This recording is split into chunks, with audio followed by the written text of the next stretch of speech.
The 45th AXA Liberty Bowl pits the Golden Eagles of Southern Mississippi against the 25th ranked Utes of Utah, all dressed up and ready to go in Memphis, a melting pot of Delta blues, jazz, rock and roll, and gospel.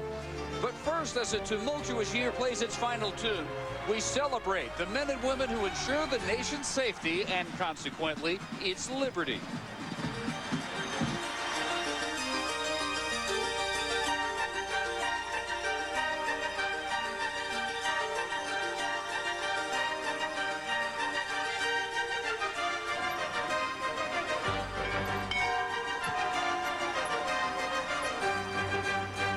And we could not have a better day for the 45th AXA Liberty Bowl. From Memphis, one of only 3 bowls that match conference champions this year. Southern Miss, undefeated winners of Conference USA, going for their 10th win. 25th ranked Utah, only one loss year in taking the Mountain West Conference 2003 title.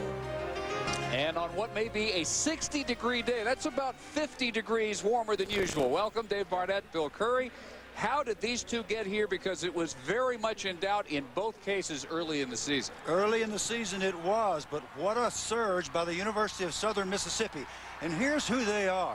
One of only 10 teams in America to have had winning seasons in each of the last 10 years. Headed by Jeff Bauer, now in his 13th year as the head coach. He's a Southern Mississippi lifer, having been a player, assistant, and head coach there for a long, long time. They are so happy to be here. Jeff says being in the Liberty Bowl means everything to Southern Mississippi. On the other side of the field, the Utah Utes, perhaps the least known of the rated teams, ranked 25th in the nation under first-year head coach Urban Meyer. A year ago, Coach of the Year in the MAC Conference. This year, Coach of the Year in the Mountain West. These guys make their living on field position and special teams. You'll see extra attention to their kickoff return unit, which leads the nation with 28.2 yards per return. I think this is a marvelous matchup of real football minds, Dave. Urban Meyer, not yet born. In fact, he would not be born for 7 years. The last time Utah won an outright conference championship. Southern Miss here because they got some offense straightened out to go with their...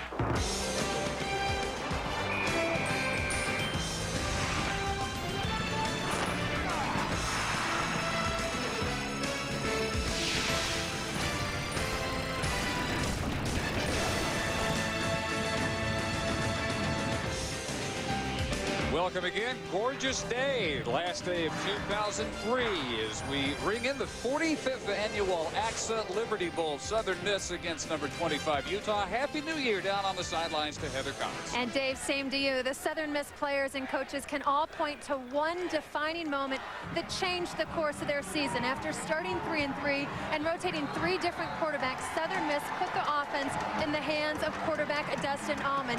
And the change was dramatic. During the 3-3 start, the Eagles averaged just 13 points. After the change, the Southern Miss offense put up an uncanny 21 more points per game, finishing with a perfect 6-0 mark. And Coach Bauer credits the staff's ability to develop chemistry and create confidence during that slow start, and said this is the best coaching job this staff has done in 13 years that he's been a head coach at Southern Miss. Bill, that was a heck of an off week.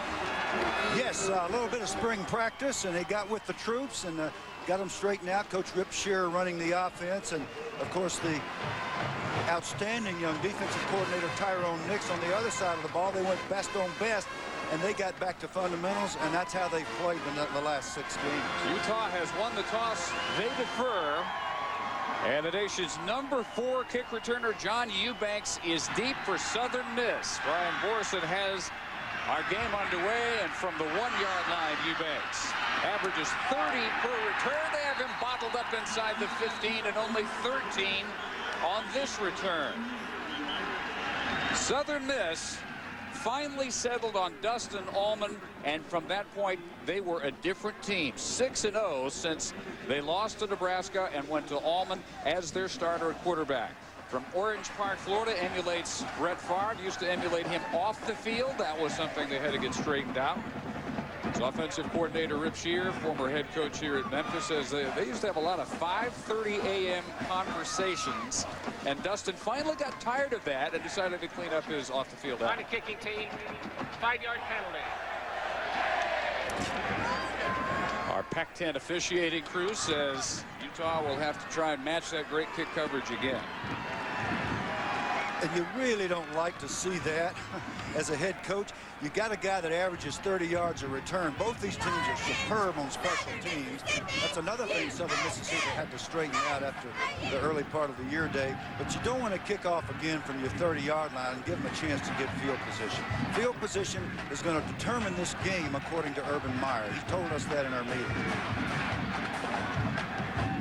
Both teams excel at this. We said Eubank's 4th best in the country. Their punt returner Marvin Young 8th best in the country. And Utah, when they get a chance to return it, the best in the nation at kick returns. But again, they'll have to back up kick this one from the 30. Eubanks and Young, very dangerous. Utah, really whoever is back there is dangerous. Both teams trying to win 10 games to match school records. Utah 10 wins early in the Ron McBride era. Their first outright conference title since '57. And Eubanks returns this one way past where he would have been, breaks one tackle, and the Golden Eagles will start from the 26-yard line. So in addition to Allman, here's how the rest of the Southern Miss offense will line up. Marvin Young has had a touchdown in every game of their 6-game winning streak, 7 touchdowns all told. Big key to their season, moving Harris from fullback to the feature back spot. And another big move was Chris White moving from the left guard to the left tackle spot. Not the biggest guy in the world, but marvelous quickness and feet. Golden Eagles with a play fake on first down, and Allman throwing incomplete. That one intended for Antoine Currington. The Utah defense, 4th best in the Mountain West Conference this year. And up front, they feature first-team All-Mountain West selection, defensive end Josh Savage from Salt Lake City. And in the middle, at the linebacker spot, Ray Holcraft. Urban Meyer says you're not supposed to have favorite players. I got one. It's Holcraft. Scally, one of the keys to their defense, played at BYU 5 days after knee surgery. Academic All-America. Allman on 2nd 10 of the first running play. Anthony Harris tries to stretch the defense, cut back, and barely makes the line of scrimmage. So the Golden Eagles looking at 3rd, a little bit more than 10.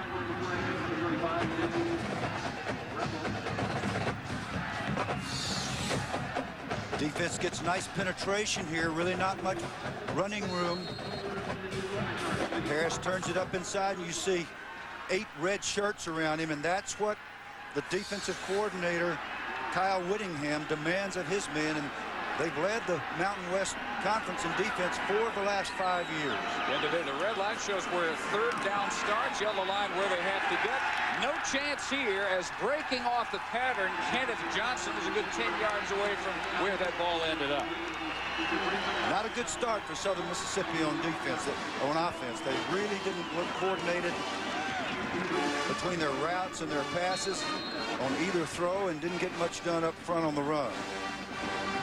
So Luke Johnson on to punt it away for the Golden Eagles. Former walk-on and ordained minister, who has had 4 kicks blocked this year, averages a shade under 42 yards per kick. 8 total kicks blocked against Southern Miss. It's a problem they feel they finally have straightened out.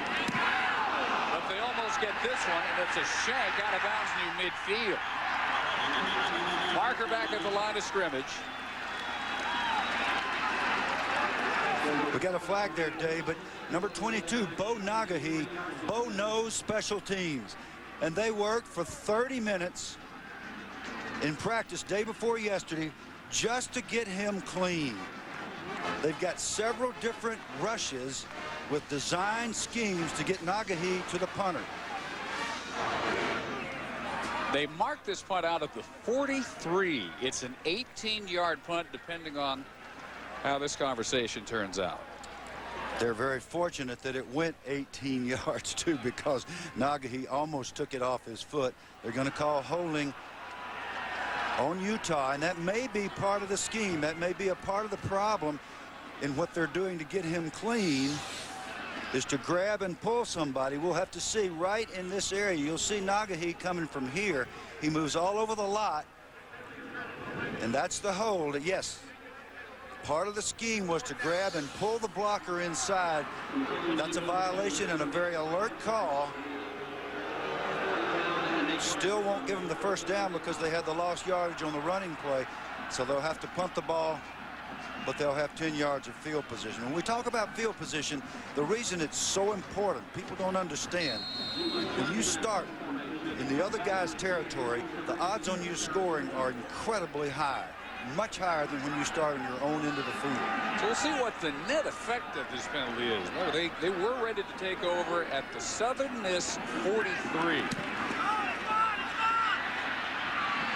Better effort. Harris Warren on a hop and out of bounds at the 29-yard line. So that is in effect a 28-yard penalty, a 43-yard kick by Johnson. Quickly, that was very alert by Paris Warren to keep that ball from rolling, and that's field position training. Had he not fielded that ball, that thing could have run down to the 5-yard line. Alex Smith is the nephew of Michigan State head coach John L. Smith. Thought about playing for him at Louisville, but Uncle John said, well, I'm not sure how long I'm going to be at Louisville. So Alex decided to go to Utah. An amazing student. He is ready to graduate in May after two years of college with an economics degree. He will barely be 20 years of age when he starts working on his MBA, his last 2 years of eligibility. And right to the air out of the shotgun, and it's caught at the 37-yard line.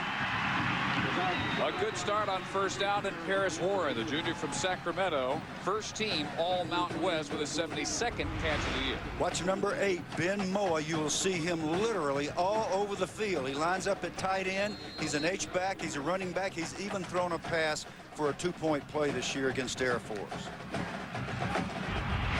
One catch for Paris Warren. One more, and he ties their single-season record. Ben Moa will be somebody to watch wherever he lines up. Tight end, running back, motion here. And the give on the ground is to Brandon Warfield, the one true running back they have healthy here today, and he's got a first down at the 40. Utah's offensive line features a guy that Southern Miss thought they had signed up. Thomas Harrion, Fort Worth, Texas, originally signed with Southern Miss. His mom refused to sign that letter of intent. He really wanted to go to Utah, he says, all along.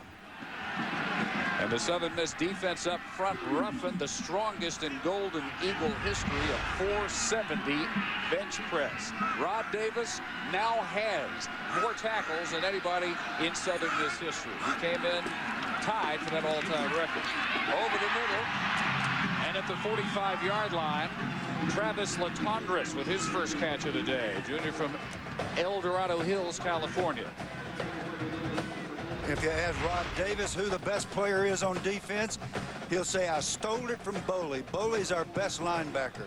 Rod Davis showing characteristic humility, but he thinks Boley's a better pass rusher, maybe a little better athlete than he is. Pruitt and Brooks, both first-team all-conference selections. Davis, Conference USA Defensive Player of the Year. That's the man he says should have won the award, his teammate Michael Boley. Second down and 5 for the Utes on their first possession. And a fake out of the gun and looking long, deep, overthrown, intended for Moa. First time they try and hook up with him. One of the most interesting stories in college football, and it's going to take a while to cover the whole thing. He used to be known as Ben Allison. He's changed a lot more than just his surname. He's changed his heart and his behavior, his wife, his son, his religion. Yes, it's a long story, but Ben's out here being productive, and what a player he is. He carries memento from his former life, a bullet in his back.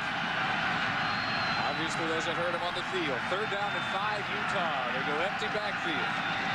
And Smith bobbles the snap. Still loose, and the Golden Eagles recover at the 35 of Utah. Seth Cumbie with the recovery for Southern Mississippi.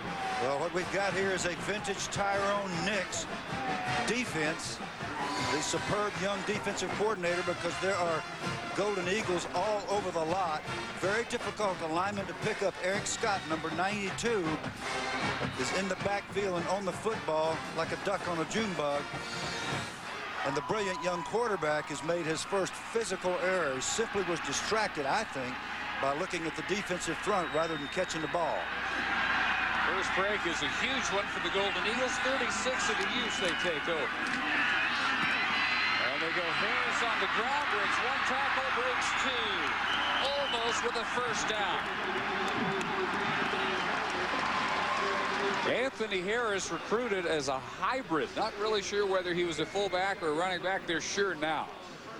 Their leading rusher with better than 600 yards, 7 touchdowns, and 4.2 per carry. Well, when they went back to that basic time during the off week, he had been a fullback. He said, let me try it over there at running back, coach. I think I can do that. Through quarterback open, running back open, a number of other positions open on the offense. They said, we have got to help our defense. Our defense can't win every single game for us. This is the fullback, redshirt freshman Wayne Hardy. Stuff for no gain, maybe a loss. Coach Rip Shearer really likes Wayne Hardy as a runner, and they'll hand it to him on that little fullback role play. But the guys up front have got to do their part. Steve Fafita, number 94. Again, too much penetration allowed.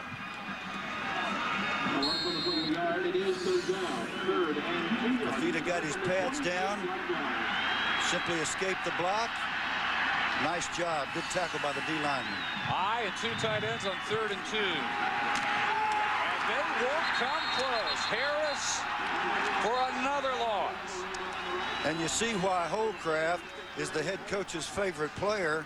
Those middle linebackers that flow sideline to sideline are usually pretty popular with the head man. This is one you can just listen to. That's how it feels. Holcraft for a loss of 2, and this will be a 47-yard field goal drive.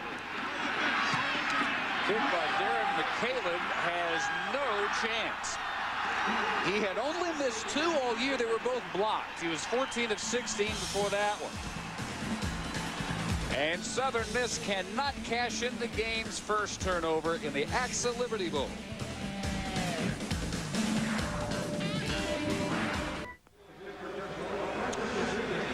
You don't have to drive more than maybe 5 minutes through Memphis, any part of Memphis, before you are reminded whose hometown this was. That I'm not sure I would agree with. There were no natural ties between Elvis Presley and the University of Utah that we are aware of. Utah feels like there should have been a lot more notice for their conference champion rather than just 3 first-team All-Mountain West selections. They did have the Coach of the Year, but they thought a lot more players deserved more honors, and they carry that sentiment with them into this AXA Liberty Bowl. Brandon Warfield barely passed the line of scrimmage after Utah, with the game's first turnover, sees Southern Miss badly on a field goal, and so we are still scoreless. 9:24 and counting the first quarter from Memphis. Alex Smith, when you go back to high school, and he is the son of his high school principal, Doug, it's John L's brother, Helix High School and Utah, 33 wins, 2 losses as a starting quarterback. Helix High, also a famous alum, Bill Walton, in the San Diego area. This pass deflected, still caught for a short gain at the 33-yard line by Paris Warren, who alertly pulls down his 73rd catch of the year, and that ties the school record. Terrell Paul, one of the better pass rushers in the history of the USM, University of Southern Mississippi. Nice job of getting his hands up. He was clean there, and that's not good for the protection for Utah. Doesn't bode well for their scheme. Lauren Tyne, Lauren Ritchie from 85, Dennis Smith from 89, 73 catches this year. But a 3rd and 7. They blitz Smith. They've got him inside the 25-yard line, and not much problem for Rod Davis to get through, the 3-time All-America linebacker.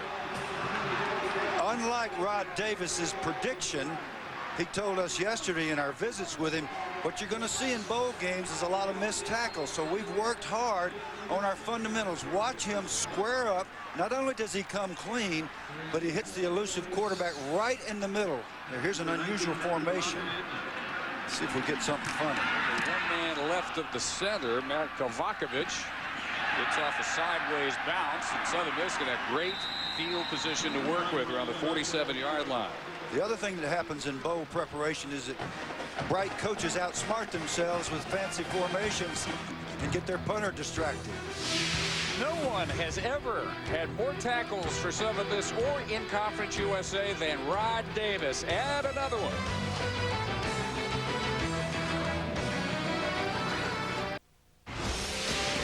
ESPN's exclusive presentation of the 2003 AXA Liberty Bowl.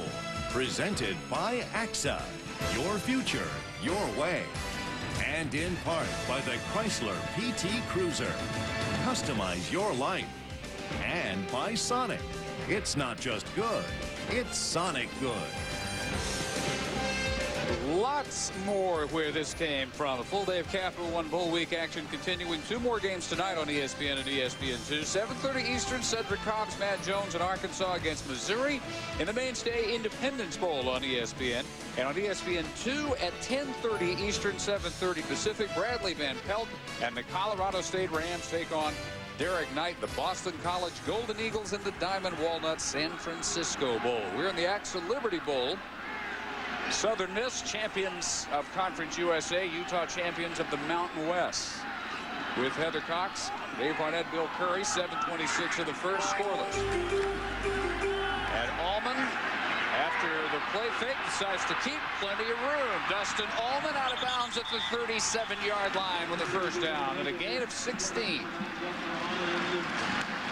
Dangerous runner who has 3 rushing touchdowns and can really run the option at times. The reason we're here is because of creative defense. Take a look right here, 24, Rod Davis, the great middle linebacker, starts up inside and then darts to the outside like a good running back. The uncovered lineman, Chris Kimiatu, had no chance to get out and pick him up. Back to Anthony Harris and a good push on first down to the 29. And a gain of 7 for the sophomore from Demopolis, Alabama.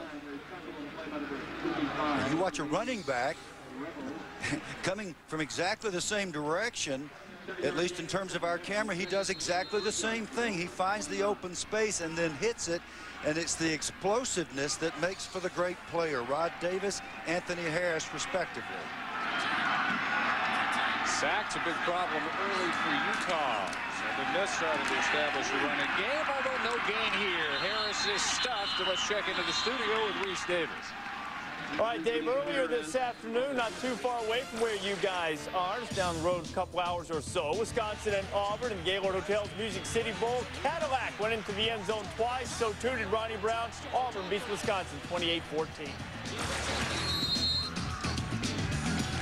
Auburn and Nashville, here in Memphis, Southern Miss and Utah scoreless. And 3rd and 4 after the loss on 2nd down for Harris. 2 tight ends.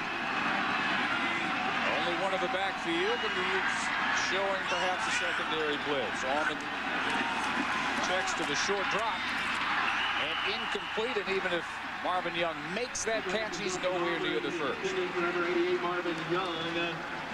Utah is a man coverage team, and they're lining up with their corners, just daring Southern Mississippi to throw the football into the man coverage. So far, so good for Utah. Southern Miss is going to go for it here. Well, they've already missed 1 field goal, which would come from right about the same distance. Worst comes to worst, they turn it over to Utah 70 yards away. Moment in the gun on 4th and 4. Utah with the blitz. Halfway behind Young. Young turned in. Ball was thrown outside. I don't think it's a bad decision because of how short the first field goal try was. That's normally 4-down territory, and if you got confidence in your quarterback that he can make the little outcut throw, then you throw it, and you count on making those first downs. But Morgan Scalley got there too quickly. The free safety from Utah that's excellent in coverage. Former running back came clean and hit the quarterback, Dustin Allman, before he could get the ball off. So the Utes 70 yards away. Warfield went in motion. Smith heaving. And a gain of about 3. Davis, another tackle, helped out by Alex Ray. One thing that will probably shock you, if you're not aware of the Southern Miss defense through the last 5 years or so, since 1999, it's not even close. They have far and away the fewest touchdowns allowed in the country.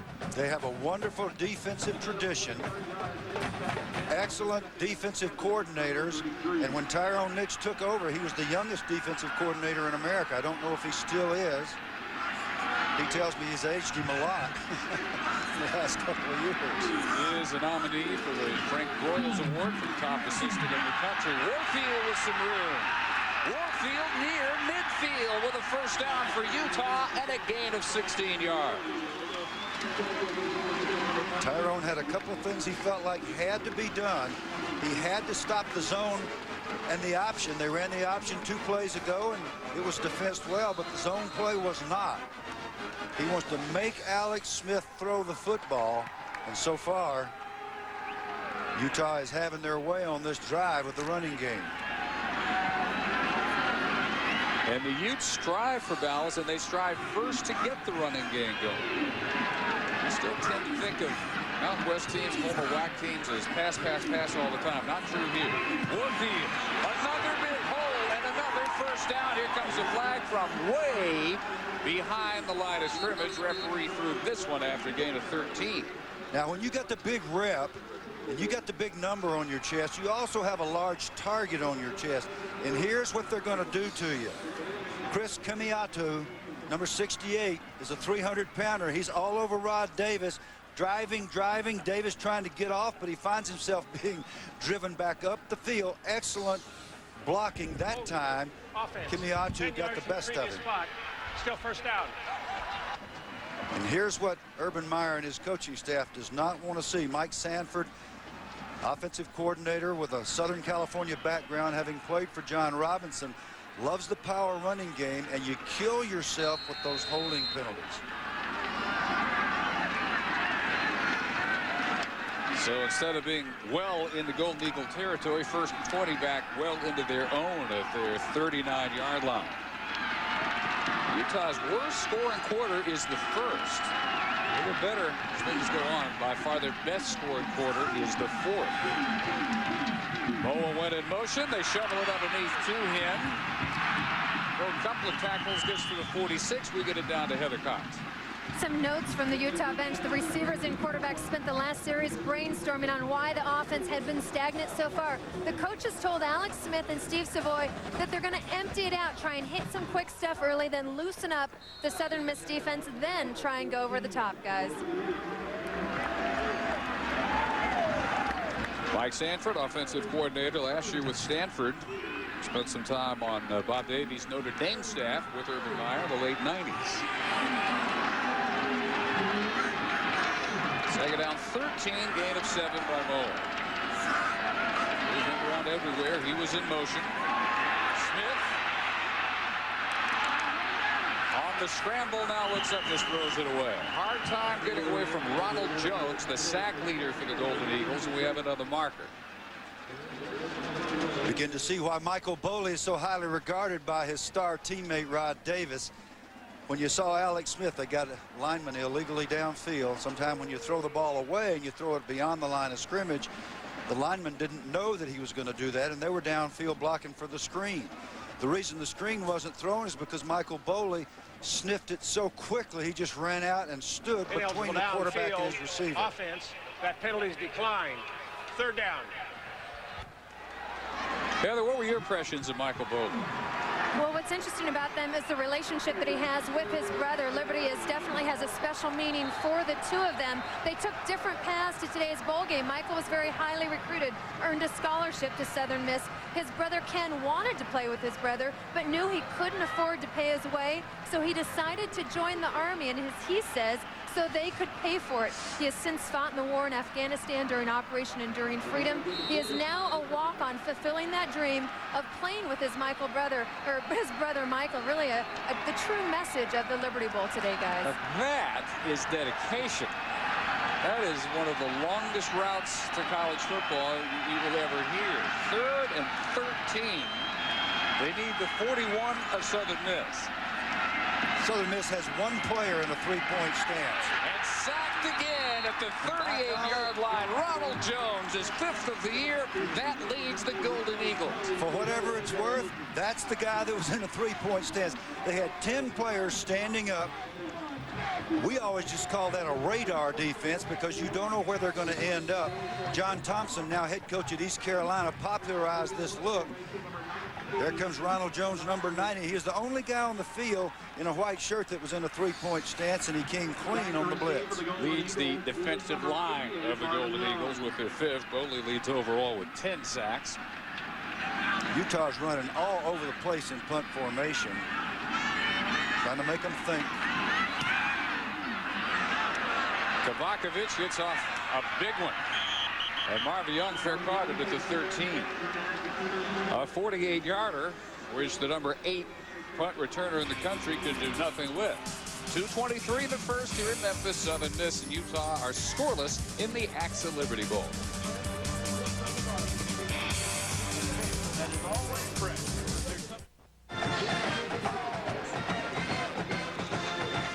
2:23 the first, and the Southern Miss defense with Kenneth Bowley and the circuitous route that Heather recounted before he made his way to Hattiesburg, join his brother Michael, here to enjoy their status as Conference USA champions. And since Conference USA came to being 1996, this is the dominant program.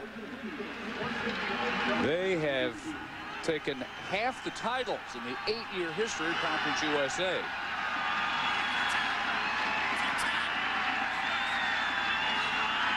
After the good punt from the 13, and a marker down as Marvin Young goes end around and picks up about 5, but that was before the flag was thrown prior to the snap. Young around the left side across the 15. Number 96, Tavita Kimiatu, offsides, moving before the ball snap. Constantly harp at the defensive lineman. Watch the football. Do not get caught up in the snap count. 1996, Conference USA came into being. This is the dominant program, Southern Miss, and they have done it until the last year with what every coach in the league would have to agree is Offside defense. 5 yards from the previous spot. Still first down. less in terms of facilities of anyone. In fact, coaches were telling Jeff Bauer, you're ruining it for it. We try and get new locker rooms, new weight room, and everybody says, well, what about Jeff Bauer? He wins the league every year. He has the worst facilities in the league. Well, that's finally no longer true. The basement of the dormitories is where it was. No longer the case. They have a major upgrade there down at Hattiesburg.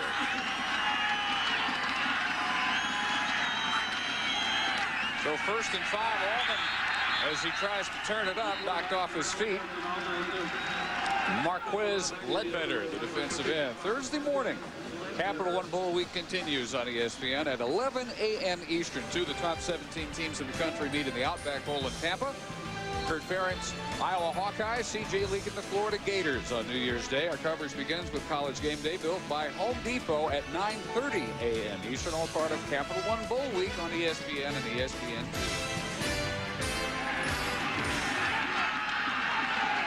No gain, and so 2nd and 5. Final minute 20 of the first quarter.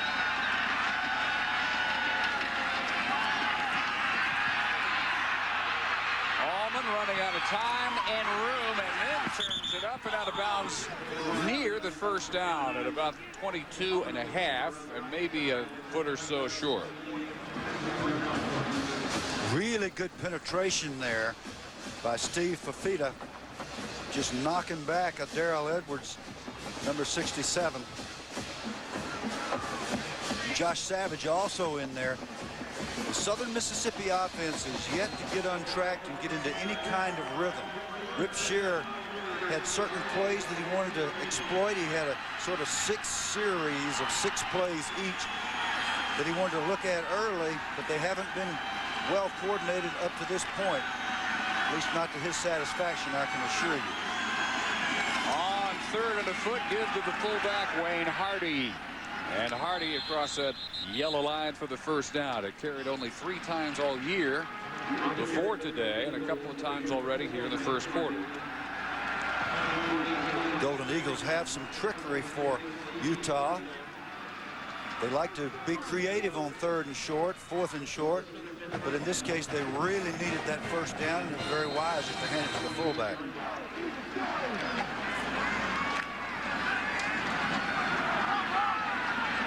So inside the final minute of the first. Southern Miss from their 23. And Allman all day on the play fake. Finally a strike. Hardy again. And to the 30. And a gain of about 7. When we talk about rhythm, we're talking about coordination between the offensive line, the play action in this case, and the quarterback and the receiver. It was all there. Southern Mississippi starting to resemble the offense that played so very well the last 6 games when they were undefeated. And there's no comparison to the team that played the first 6, split those. They improved by about 22 points and 109 yards per game in those last 6, all wins. Might not get this snap off, and they don't before the first quarter comes to an end. Coach Bauer very lavish with his praise for Rip Shearer for keeping good cohesiveness and good chemistry on the offensive side of the ball when they were going through the hard time. We're to see defense in a bowl. We're seeing at a total of 65 yards combined by Southern Miss and Utah in the first quarter of the AXA Liberty Bowl.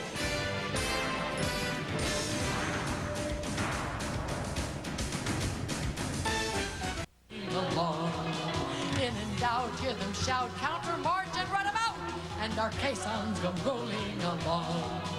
And it's high, high, he in the field. I bet you didn't know Sybil Shepherd was a songstress. In addition to actress, Memphis's own Sybil Shepherd entertaining before kickoff. Sang the songs of all 4 branches of the armed service. All 4. When I was a kid, we used to sing those in our chorus when I went to a military school, Georgia Military Academy. That brought back a lot of memories. Did you sound that good? We didn't sound... Did you look that good? Didn't look that good or sound that good, no, but we were earnest. So the second quarter starts. Allman incomplete. Really well-designed play, but the pass too tall. And still very little in the way of consistent offense for either team. The intended receiver, Patrick Corbett, and 3rd and 3 coming for Southern Miss. Well, Allman's just having an accuracy problem. There have been some protection problems. He's been hit a little, but then he has a chance right there to make an easy completion, and he just overthrows. While Whittingham took the worst of that, defensive coordinator. Allman on 3rd down, another one too tall, incomplete, off the hand of Anthony Piron. Just 2 catches for the true freshman out of Loosedale, Mississippi coming in. Might as well have caught that one because he was going to get blasted either way. Yeah, Whittingham, that sideline's a dangerous place, and when you see those big guys coming your way, the back pedal is something that I learned to do very well, Dave. Kyle may have a little injury there. I hope not.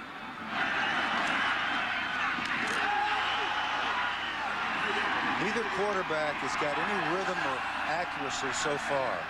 You have to hope that if you're the offensive coaches on each team that just comes with time.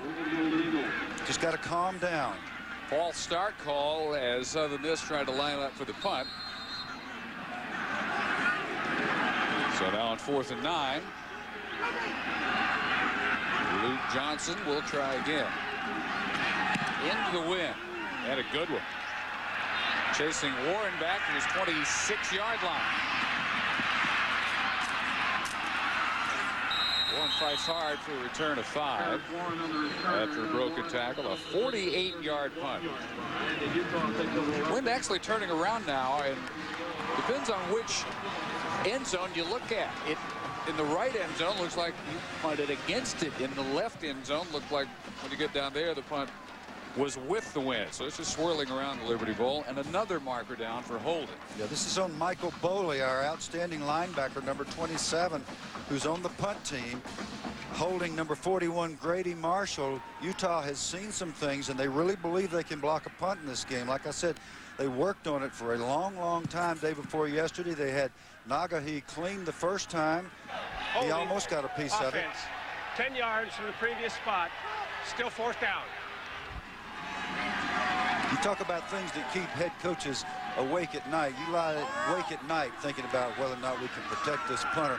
And bowl games are times when you see more special teams errors than at any other time other than the first game of the year when you start the fall. All right, now from that shot, you would think that this punt is going into the wind. That's just depending on which flag you look at. At the other end of the field, looks like it's going with the wind. It's another really good effort. And inside the 31. First down misses. Paris Warren near midfield, the 47-yard line, and Utah, after a 56-yard punt, is in good shape. A return of 19. I guess the end result is pay no attention to any flags. It's just swirling everywhere. We're scoreless early in the second in Memphis. First meeting ever between Southern Miss and Utah. We're scoreless early in the second quarter. Let's go, Utah! Their ESPN game track in this AXA Liberty Bowl. Didn't take but one tackle for Rod Davis to set the all-time Southern Miss and Conference USA career tackle record. He already had the conference mark. That's the only turnover on a fumble snap by Alex Smith, although Southern Miss could do nothing with it. Still a total of only 65 yards, 40 by the Golden Eagles, 25 yards by the Utah offense, 3 rushing, 22 passing. That's it.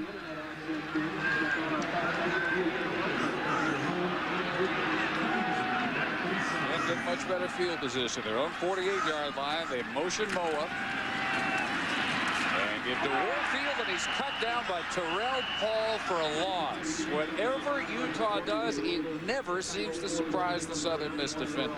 No, and one thing that Tyrone Nix does is when they line up, we talk about the exotic defenses. That time they're lined up in nothing but an old wide tackle 6, 2 inside linebackers responsible for the A-gaps. You can see it the way it's lined up across the field. 6 defenders up front with their hands on the ground, 2 linebackers. Quick penetration because there are just too many tacklers. 8 tacklers for 7 blockers. It's a numbers game. And another loss. Loss of 2, 2nd and 12. Remember, his goal is to get them into having to throw the football.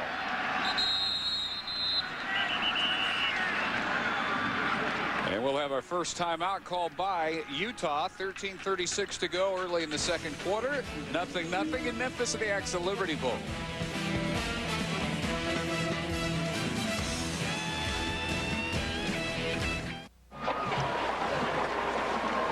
Looking all good for the camera, the Southern Miss mascot. Meanwhile, engrossed in the game, the Utah mascot. All business. Signaling officially the ball ready for play. And a 2nd and 12 for the Utah offense. Yet to get anything going at all. Warfield, a little room around the left side, and Brandon Warfield out of bounds at the 36-yard line, and one of their best gains of the day. He has 18 yards. We talk about Ben Moa being a factor in the game, and the fact that he does everything. He comes in motion as an H-back here and actually performs as a trap blocker on an inside defensive lineman, and just got a devastating block. He doesn't look like he's 260 pounds, but that's what he is. Watch him come down inside. Here he comes. He's going to go boom right here. Defensive lineman on the ground, boom, right there. Chad Ruffin still trying to figure out where that guy come from. First down from the Southern Miss 36, and Smith can keep for big yardage. They'll mark him right at the first down marker. Alex Smith talked about the fact that his dad was a high school principal, and he said, I was a senior. He had me taking 7 advanced placement courses. And I didn't like it then, but I'm real happy about it now because I entered college as a junior. Yeah, that needed explaining. Really, we just said he's a sophomore, but he's going to graduate in May. That's how he did it. It's because of all the extra high school advanced placement classes, 11 of them all told. So he got rid of 2 years worth of college work when he was still at Helix High. And the good news for the football team is so many times you'll have a scholarly sort who's brilliant in the classroom, but he doesn't bring it to the football field. And he actually can be a not very smart football player. In the case of Alex, he's a 4.0 student in both dimensions, according to his coaches. They play on Saturdays. He is back with the coaches on Sunday afternoons for 6 hours watching game tapes, getting ready for the next game. Did you ever have a player watch 6 hours worth of tape with you on a Sunday? I had some guys that didn't watch 6 hours in their career. We'll keep enough for the first. Drive continues with the 26 of the Golden Eagles. They get Mullen in motion. Smith keeping. And out of one broken tackle, they finally have him at the 18. And it took Michael Boley to come up for the stop. I think it's important to note, too, that Alex was pretty candid with us when we met with him and said, I really don't I don't like to make mistakes. It just kills me. I hate it. You'll see me holding my head. Well, he dropped a gun snap a while ago, and it's the only turnover in the game.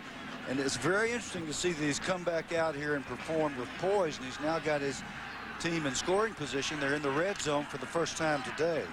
Hardest team to get an interception against in the country, Utah. 4 all year. Smith has thrown 2 against 15 touchdowns. Tied for the best ratio in the country with Texas's Chance Mott before the bowl. As Warfield pushing the pile near the 10.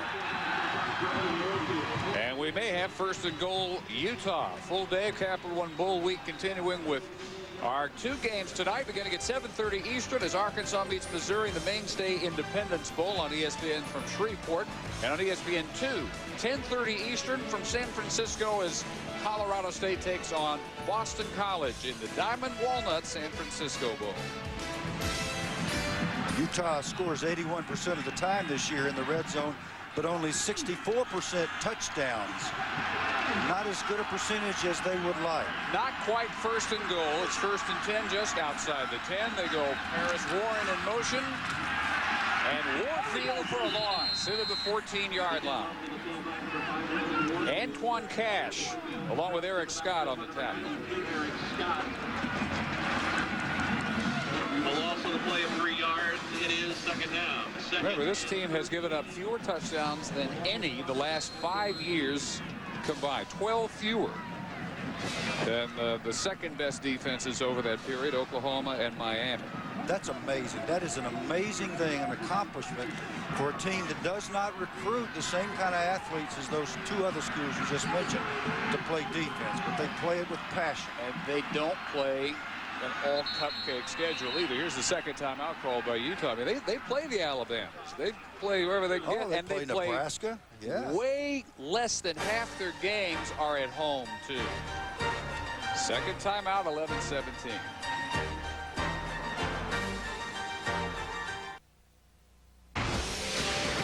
ESPN's exclusive presentation of the 2003 AXA Liberty Bowl. Brought to you by the next Ford F-150, 2004 Motor Trend Truck of the Year. Wendy's Super Value Menu, the best 99 cents you can spend. And by FedEx, you can always rely on the ultimate in reliable shipping. Relax, it's FedEx. Best show in town, except for maybe B.B. King's place on Beale Street, the Peabody Hotel Ducks. They parade on that red carpet at 11. They leave again at 5. They go up and down the elevators. I don't know who trained them. I don't know whose idea it was. It's great entertainment.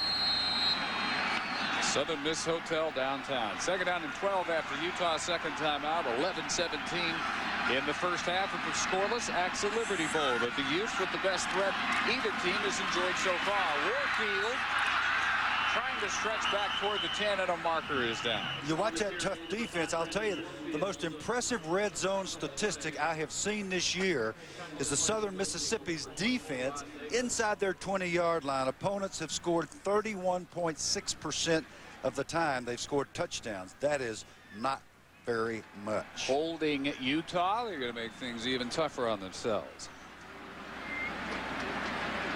So that was second down and 12. Dave, there's a duck master for those ducks. There had to be. You told me, I thought you knew just about everything. I knew they didn't just teach themselves. So no, there's a duck master. What's happened to the offense-dominated Bulls? They need a duck master or something. What? Yeah. They're having trouble with these defenses, Dave. These defenses are all over the place. They can't block offense. That penalty's declined. All right. Third down. Defenses need a duck master. Well, it sounded good at the time. 2003 can't end soon enough. Can't. 104 total yards. They need to get just inside the 1 for a first down. They'd much rather get all 12 and get the touchdown on third down.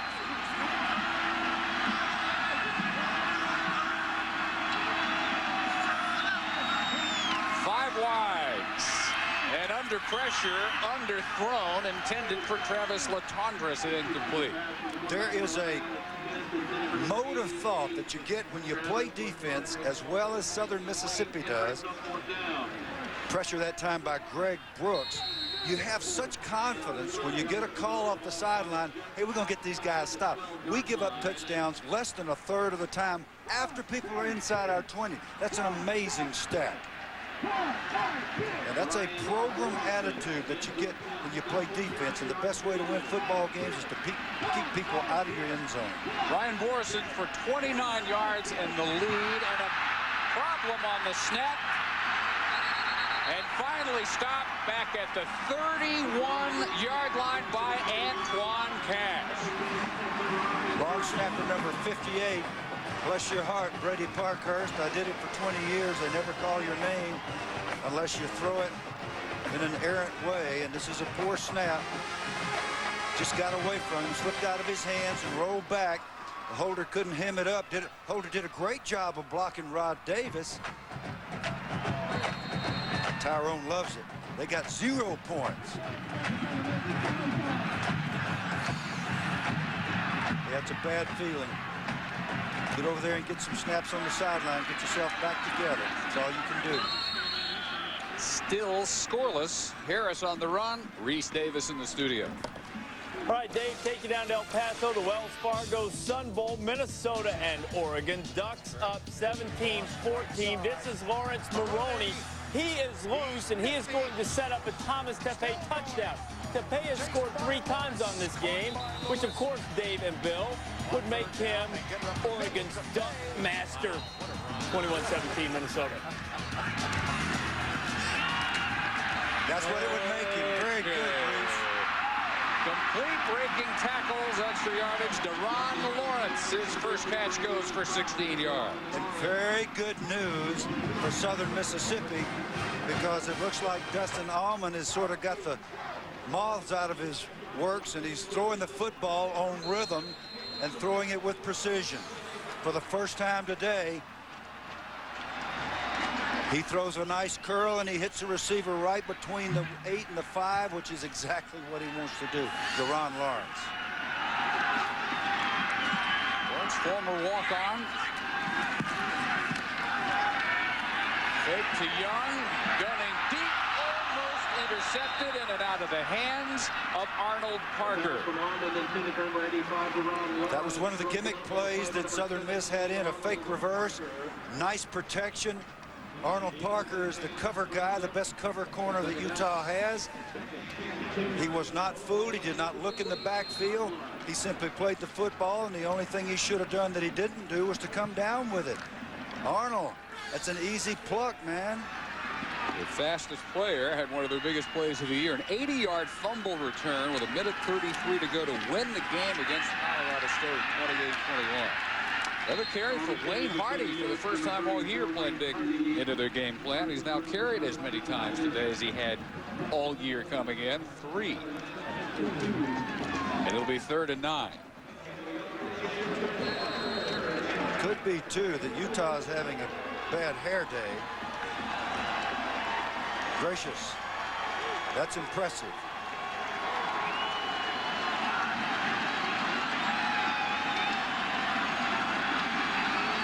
Kamasoa.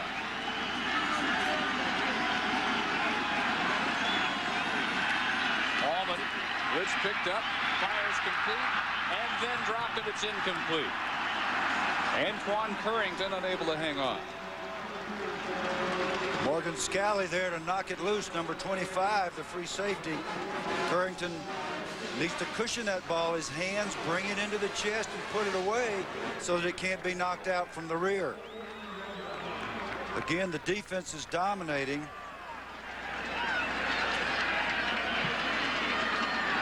So Paris Warren will drop back to his 10.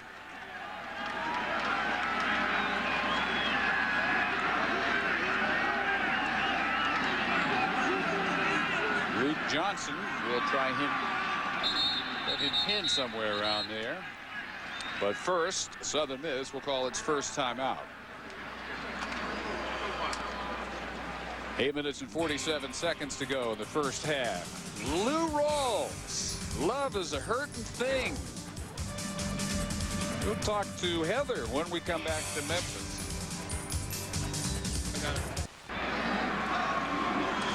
Well, Southern Miss had called its first timeout and back ready to punt now with 8:47 to go in the half from their own 49. What was the reason for the timeout? Well, so that they could get in this formation, which looks like it was drawn up by Duckmaster. They're all over the field.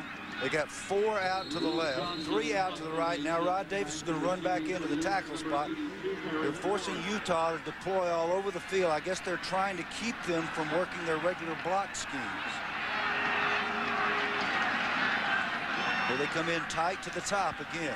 Well, Pruitt finally went in motion, and now at last we think they're ready to punt. Still was almost clean. Well, Luke Johnson got way too much. And he will get a 51 that will net 31 with some musical masters down below. Heather Cox. I'm joined by Lou Rawls, and you're here to sing 3 David Porter songs at the halftime. Do you have any idea how excited the stadium is? Everywhere I go, they're talking about you singing at halftime. Really? I didn't know that, but I'm excited to be here. It's really a great thing to have fun. Now, how much of a football fan are you, and do you have any advice for these teams on how to get a little offense? Well, I don't have, I'm not one of those armchair quarterbacks, see.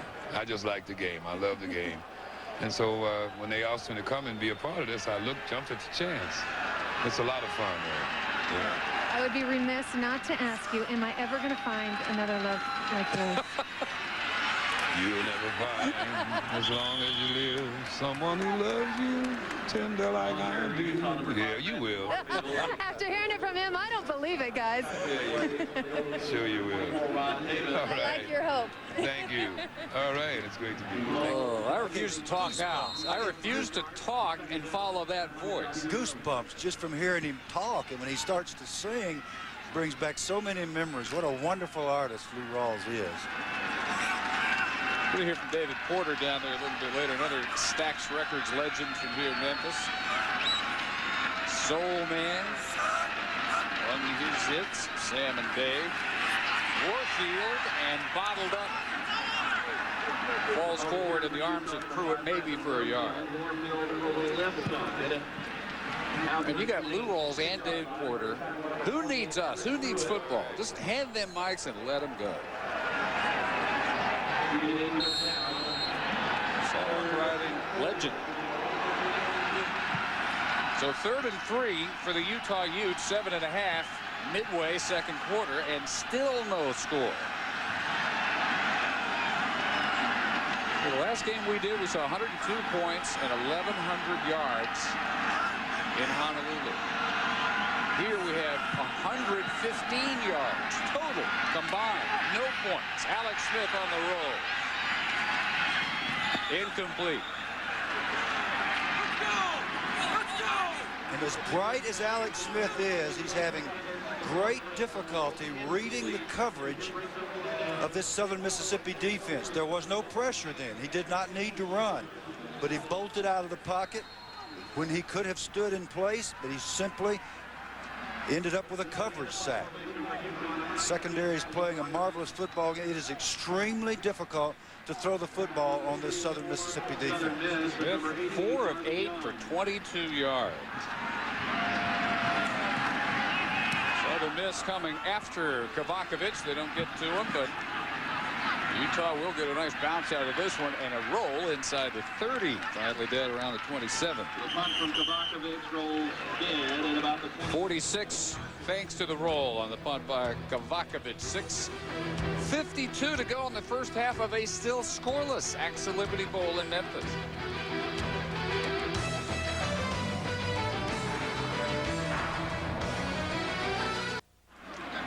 They didn't tell us that they've also got Miss America here today, but apparently there is some sort of pageant coming up. Well, they got Miss Everybody, it looks like.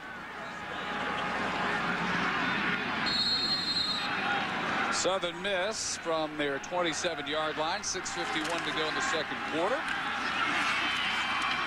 Looking for Rube Anthony Harris. When they have had to go to the air, absolutely nothing has gone right. Allman is 2 for 10 for 21 yards.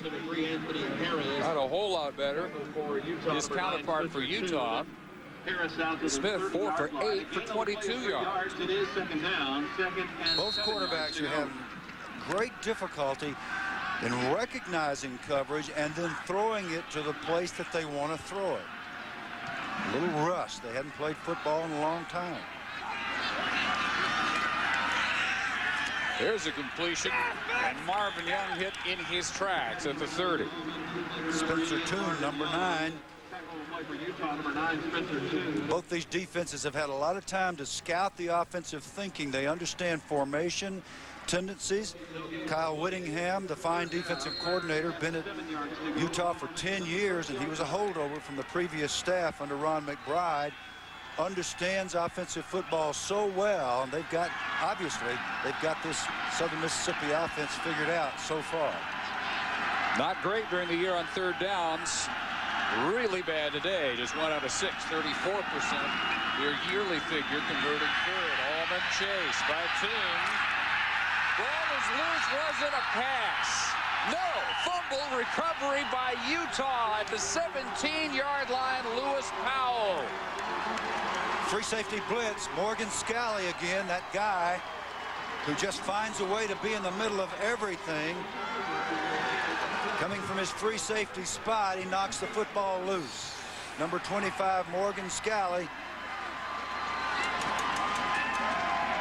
Just relentless in pursuit. And it was a delayed blitz, which meant there was no pickup for him, which further meant if the ball were pulled down, if the ball were not thrown on rhythm, he was going to get there, and that he did. So you think now, surely we're going to see some points. Maybe. Hardly a guarantee the way these defenses have played. Reverse. And room for Steve Savoy. Fights his way near the 5. And driven out by Ronald Jones. But you need to understand, it's a calculated risk down here. Offensive coordinator Mike Sanford for Utah makes a nice call. If he gets a big blitz here, it's going to be a big loss. But he takes a chance on the reverse, and you see the fast flow defense. Everybody in the white shirt is on this side of the field. The ball is going away from the pursuit. And then a nice block out front. And then, but for a formed tackle at the 6-yard line, it would have gone in the end zone. A lot of credit to Travis Coley over there, along with Jones, and it's 1st and goal from the 5 for Utah.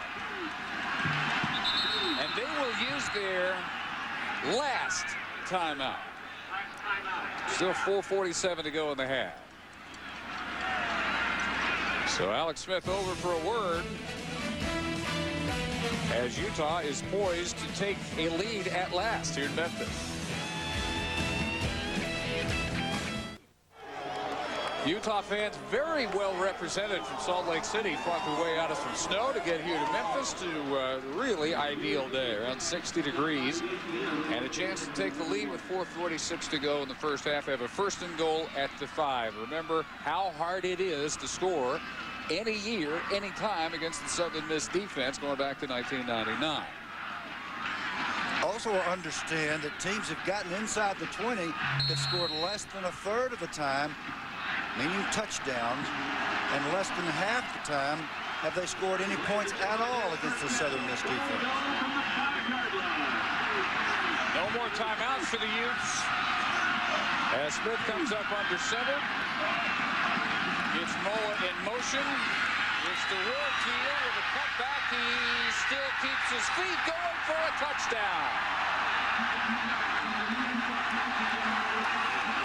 That's just great running by Brandon Warfield, and some more fine blocking by Ben Moa and number 76 Thomas Harrion, the big left guard. Watch number 8. Not pretty, but effective. Warfield breaking tackle after tackle, just a determined run into the end zone. Extra point by Borison Good, 7-0 Utes. And the 11th touchdown run of the year for Brandon Warfield, a senior from Crockett, Texas. Let's check in the studio with Reese. Dave's perhaps offended that I referred to Thomas Tape as their dunk master. Oregon's got a little something else for Minnesota, and it's Sammy Parker. He's been a masterful dunk of his own, over 150 yards receiving already. Oregon back on top in the Wells Fargo Sun Bowl. Wouldn't Mike Bellotti be the dunk master? I'm so sorry I said that.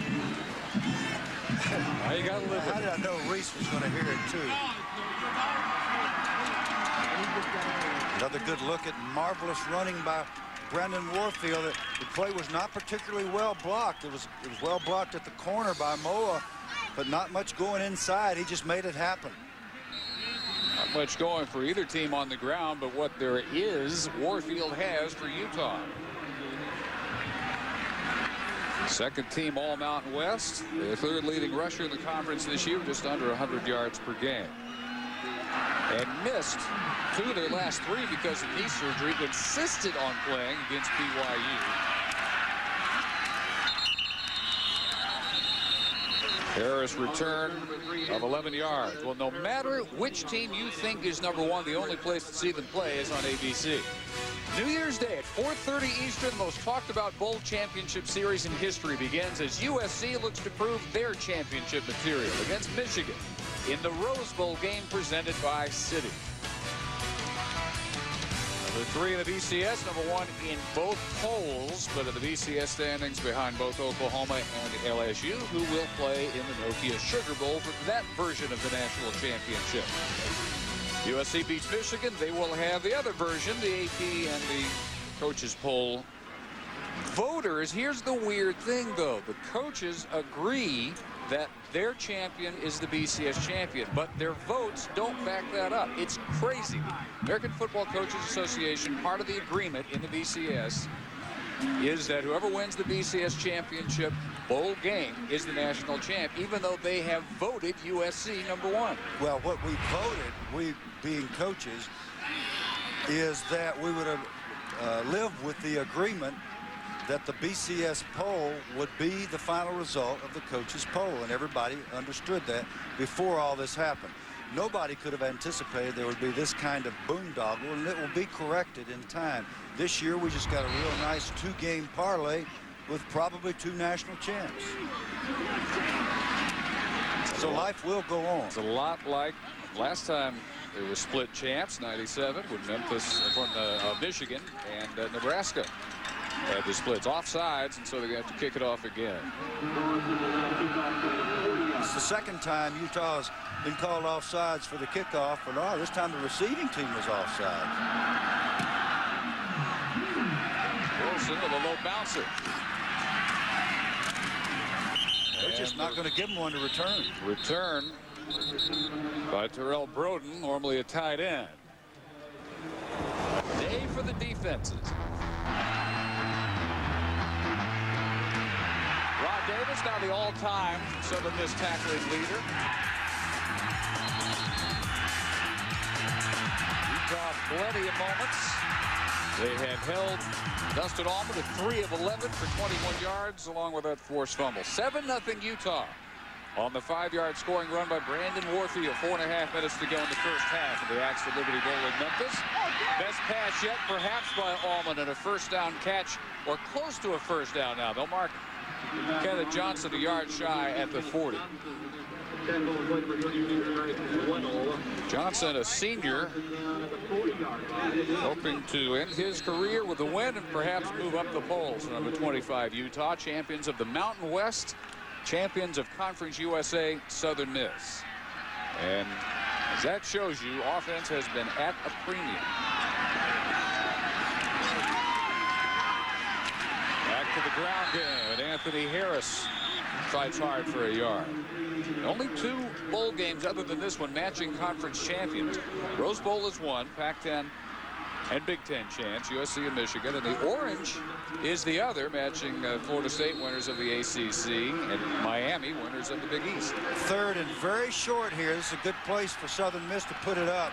Take it into the line, see if you can get a quick 6. To do that, they're going to have to beat Arnold Parker, number 17, if they throw it to the wideout. Going to be close. Wayne Hardy gets another carry and another marker at the line of scrimmage. They're just not getting a hat on the linebackers. Holcraft's having a field day. We've got him unofficially for 5 tackles, but it seems like he's got 25. Offsides defense. And maybe one reason they were pretty good there is that they lined up offsides. Defense lined up in the neutral zone. That's a 5-yard penalty from the previous spot. First down, Southern Mississippi. Referee Gordy Reese of the Pac-10. And Jeff Bauer's been all over these officials. I'm not sure what it's about. Maybe he's just working them trying to get a call, and you just never know how that stuff's going to work, whether it'll work for you or against you. But nonetheless, that's what Jeff's been doing. He's had some advice almost every series.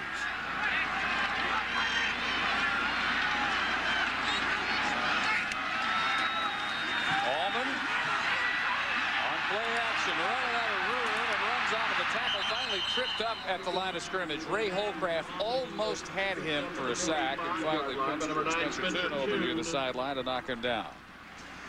And let's hear what Reese Davis and company have in store for us coming up at the half. All right, Dave, on the Dodge halftime report, Trev Alberts, Mark May will join me. The Big Ten not exactly ringing out 0-3 in fine fashion. But the Big Ten could be helped by Michigan. We'll look ahead at the Rose Bowl, Mark. And Bill Callahan, the head coach of the Oakland Raiders, was let go today. Maybe he'll go to the collegiate level, maybe someplace in the Midwest. What? Trev's been trying to hire a coach. Maybe he's found him. No, I don't think so. Allman on 2nd down and 10, almost intercepted right in the hands and through the hands of Josh Savage. First team all Mountain West Conference defensive end who would have scored had he held on to that one. Yeah, but if you take a big guy like Josh, he's a defensive end, he's normally a pass rusher. He drops here and it's his own blitz, and that's exactly why it confused Dustin Allman. Threw the ball right to him, and Josh, you did a nice job of batting it down, son. Your teammates will say those hands ought to be on the clock. They give him a lot of credit for turning around their season with a speech in the locker room at Texas A&M. That was still a loss early in the season, but set their minds right for the rest of the year. Another flag down, incomplete for Young. They also had him back down in a three-point stance, rushing the passer that time.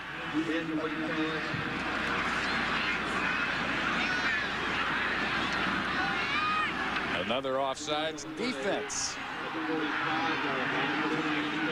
We talk about things that are basic fundamentals.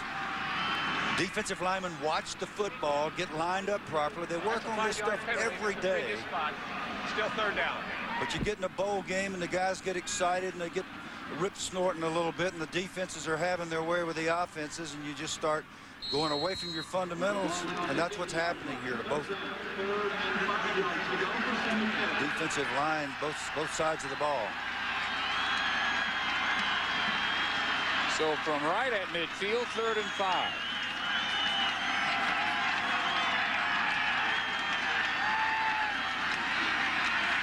It's picked up. Allman, terrible pass. Kenneth Johnson wide open.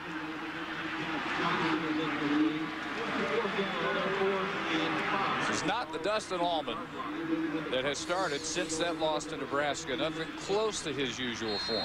Kenneth Johnson doing a good job of evading Parker's bump. He goes right into that window, the curl window. He's wide open. It's hard to see what Allman's looking at. Very low kick by Johnson. Returnable. Warren get a block, he can't. And driven back from the 16-yard line. Back in the studio in Reese Davis. And we check in again on the Gophers and the Ducks in the Wells Fargo Sun Bowl. 24-21 Ducks, and here comes the freshman Lawrence Maroney, and Glenn Mason's team is back on top. Minnesota already over 200 yards rushing through 3 quarters. Meanwhile, back in Memphis, Ute limping off Thomas Harrion, starting left guard.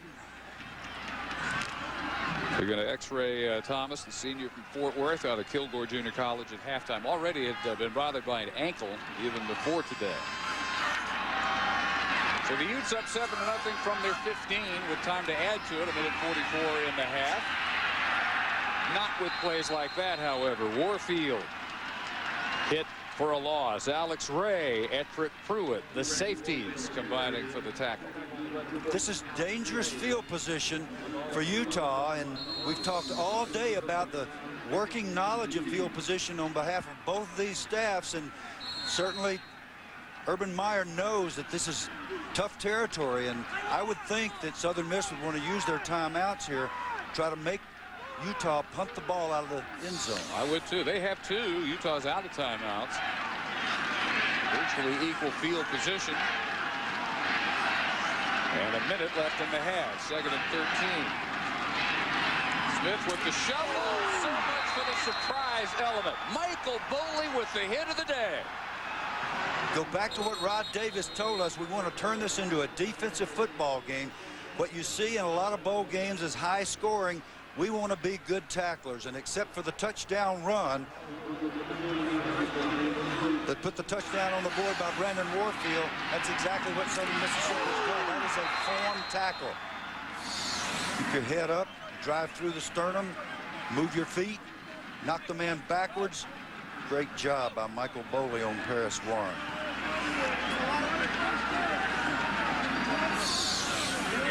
This is a lot of hours of work. Now, this is the old Utah shovel pass from back in the 50s. Lee Grosscup became famous for executing it when he was the Utah quarterback.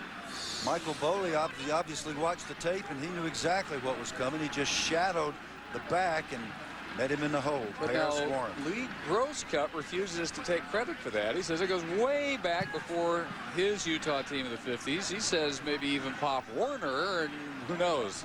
Yep, earlier than that. Lee's just being honest about it, but they got credit for it, whether they invented it or not.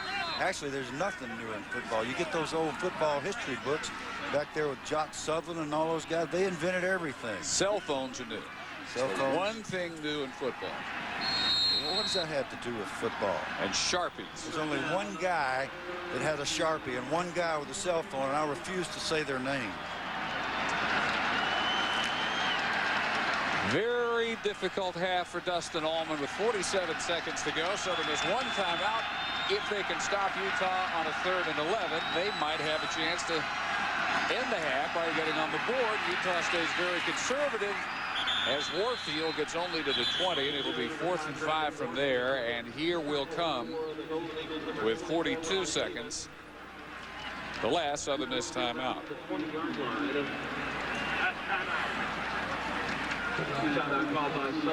That look on Urban Meyer's face is concern, because what Southern Mississippi's great punt return capacity gives them is flexibility here. They can either come after it, try to block it and get something, or they can set up their return.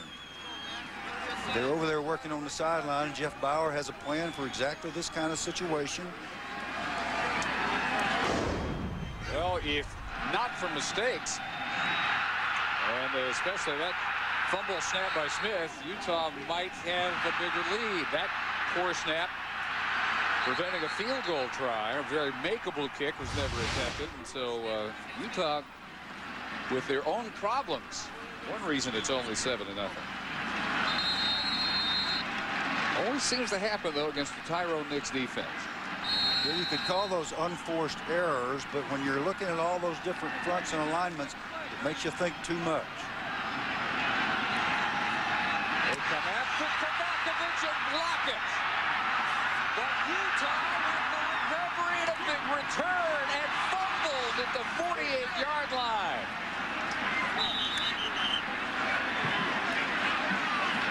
Also, there's a marker back at the line of scrimmage. That's right, because what happens here is, first we got to see what the penalty is. Morgan Scally picks up that block punt. It's going to be holding Utah. Well, if he picked it up behind the line of scrimmage, then he could legally advance it, and had he not fumbled it, it would have been a first down. If he picked it up beyond the line of scrimmage, it's simply a punt, whether it's blocked or not. Once the ball passes the line of scrimmage, it is a punt. As long as it's behind the line of scrimmage, it's a free football to be advanced by either team. Holding offense. 10 yards from the previous spot. Still 4th down.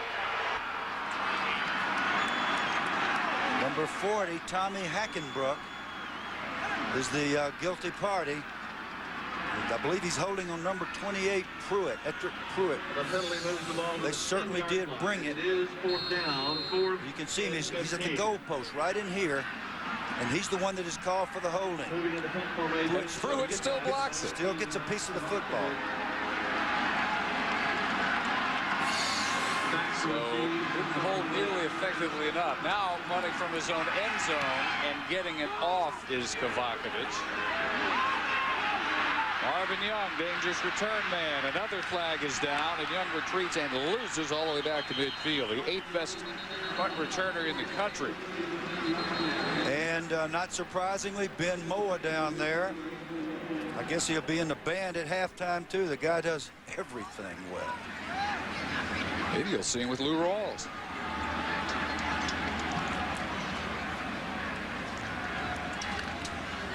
Holding. Wow. Against the receiving team this time with 17 seconds. Both teams beset by carelessness with the hands.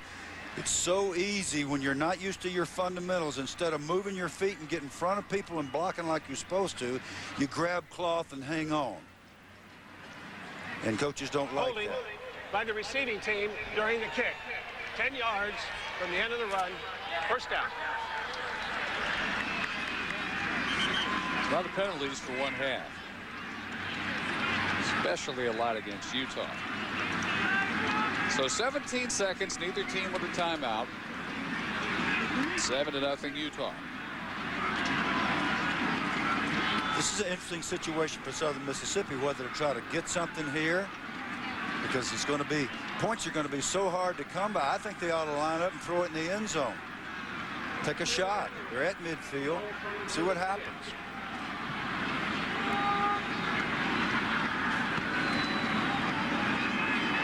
You get in at halftime and hopefully make some adjustments, get your blocking schemes down, and see if you can get the quarterbacks calmed down, throwing the football a little bit better, because the receivers have been open.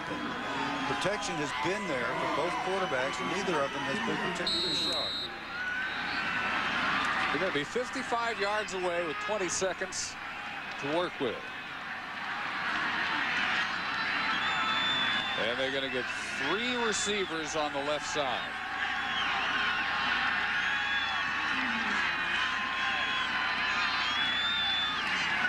Maybe a Hail Mary of some sort. Good. If Ballman can get it off. He has to throw it away. Well, Utah was able to get to him with 3 rushers, and there again the protection just breaks down. Number 90, Siona Poha, Josh Savage. Josh back to doing that which he does so well, which is to rush the passer. And that was a little dash package, meaning the corner was sealed. The quarterback wheels out so that he's, in theory, able to set his feet and throw the ball deep. But that didn't happen because he had pressure. This time, 2 receivers left side, 1 right. Maybe the last play of the half. Allman throws short to Harris at midfield, and with no timeouts, that will end the first half. And we've seen so many offense-dominated bowl games. Well, here's a change of pace. 77 total yards for the Utes. They lead 64 total yards, 65 officially now for Southern Miss. 7-0 for Urban Meyer's Utes. He is with Heather Cox. Coach, what adjustments were you able to make offensively to get in rhythm in the second quarter? Well, our defense created a turnover. We're playing a good defense, a darn near great defense. The thing that's killing us are those damn penalties. So we gotta take care of the ball. Our quarterback got hit early and he got flustered, and he's a young quarterback still, so we got to settle him down, and we'll be all right in the second half. Speaking of that nationally ranked defense, are they what you expected or more? Oh no, they're exactly. We were prepared. This is a fast team that plays two different styles of defense, odd stack and a 4-3, and we know exactly what we're getting into. This is a good team. Thanks for your time, Coach. Good luck. Dave? 7-0. Utah leading Southern Miss in this battle of champions for the Mountain West and Conference USA of the 45th annual AXA Liberty Bowl. From Memphis to Reese, Trev, and Mark in the studio. I was number 2. I have fallen completely off the map. Bill, but you were never on the map. All I can say is that my team's really let me down. Time after time. I'm deeply hurt. I never even got on the list. Jacob Metlock ready to get the second half underway. Starting with your alma mater. And went downhill North from Texas. there. Yep. Matlock driving that one for a touchback, and down below to Heather. Dave, I was able to catch up with Coach Bauer. He said offensively, with just those 65 yards, we have got to win the line of scrimmage battle. He said we also must run more effectively. Defensively, he was very satisfied, except he said we've got to create more turnovers. He also expects to see a lot more play action out of Utah here in the second half, Dave. Well, they'll start from their own 20. First 6, last 6, there's no comparison. No, and Southern Miss team looks like the first 6 games today. That second half of the season offense needs to show up when they next get the football. Keeping all the way and room up the middle for a first down is Alex Smith. What you see at the beginning of the second half is the capacity of staffs to adjust. Obviously, Mike Sanford saw something in the quarterback read there. They popped it up the middle, got a good blocker. Tavo DePola and Rod Davis. If you don't block Rod Davis, you don't run much up the middle. And another thing, it calms down the young quarterback to let him run with the football before he throws it. Both quarterbacks have been rattled the entire first half. This probably has an eerie similarity for a Southern Miss fan to the Alabama game, and that's not a pleasant memory for them. Smith play fake, hoisting one deep, single coverage, great adjustment, and it is caught by Savoy. 41 yards to the 28.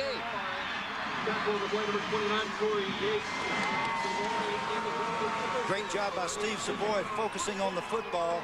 Man coverage, which can be expected virtually all the time from Southern Miss. Corey Yates in perfect position. He just doesn't make the play on the football. Defensive back's job, once he locates the ball, is to get his feet settled, get up in the air, and intercept the ball or tip it away at its highest point. Yates could not get that done. Redshirt freshman Savoy, their best deep threat, 16 yards per catch, 7 touchdowns, both best on the Utah offense this year. Back to the air and overthrown, intended for Paris Warren. The Southern Miss defense against Alabama. Check these numbers. Alabama, 3 of 7 through the air for 12 yards. That's what Tyrone Nix's defense did to Alabama's offense. Alabama won the game 17-3. That's how imbalanced Southern Miss was in their first 6 games. Yeah, they will not win this game if they don't generate offense. And I still don't see the kind of poise and accuracy from Alex Smith. Neither of his first 2 throws were particularly good here, even though one of them was completed. Motion from Moa and whistles. Flags on the play. And flag. And this is a Pac-10 officiating crew. The referee is Gordy Reese. Before the snap, false start, offense, 5 yards from the previous spot, still second down.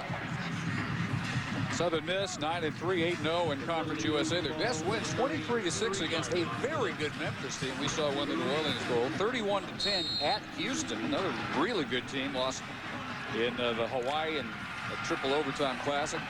40-28 win against then undefeated top 10 TCU, one of the best wins in Southern Miss history. 6 in a row coming in. Major struggles today. Warfield plowed under by Rod Davis. He will track him down if it is at all possible. The all-time Conference USA leading tackler. One of the things Rod Davis does best is to get at the line of scrimmage and simply beat the offensive lineman across before the big guy can get on him. Time after time today, whether blitzing or playing down the line of scrimmage, it's been Rod Davis on the tackle. We had him unofficially for 6 tackles. Doesn't matter whether they're holding him, blocking him, grabbing him, he's going to be there. And most recently, this play through the A-gap between the guard and center for another loss. So 3rd and 21. And again, whistles and flags. Yep, and Rod Davis was right there again with a little word of encouragement for Alex Smith. Or some kind of word, anyhow. Before the snap, false start offense, 5 yards from the previous spot. Still third down. What you hope is that you can get your offense poised when they come out for the second half. Heather, Rod Davis decided to pass up pro money, and it's probably going to, in the long run, work out really well for him. In fact, when we asked him how close was he to leaving, he said very close. In fact, before last year's bowl game, he said it was about 70-30 that I was going to leave, but then we lost. And he said, I didn't want to go out a loser. I felt like I was betraying my teammates, plus my mom wanted me to graduate. So he earned his business management degree in May, stayed his final year. January 4th, he heads to Florida to train for the Senior Bowl and see what happens with the NFL Draft. Another flag as the throw on the run is caught inside the 30 by Warren for 16 of those 26 yards they need. Tavo Topola, number 78, the big left tackle on Ronald Jones, having a hard time.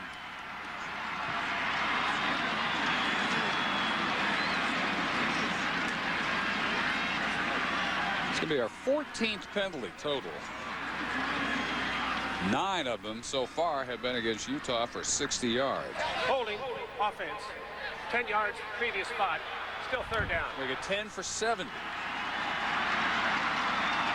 A ton of flags to be this early in the third quarter. Look at the top of your screen, number 78. Sort of a chintzy call, but he did get a little cloth for a second. You could call those most every play. Sure, that's what Urban Meyer and his staff feel like.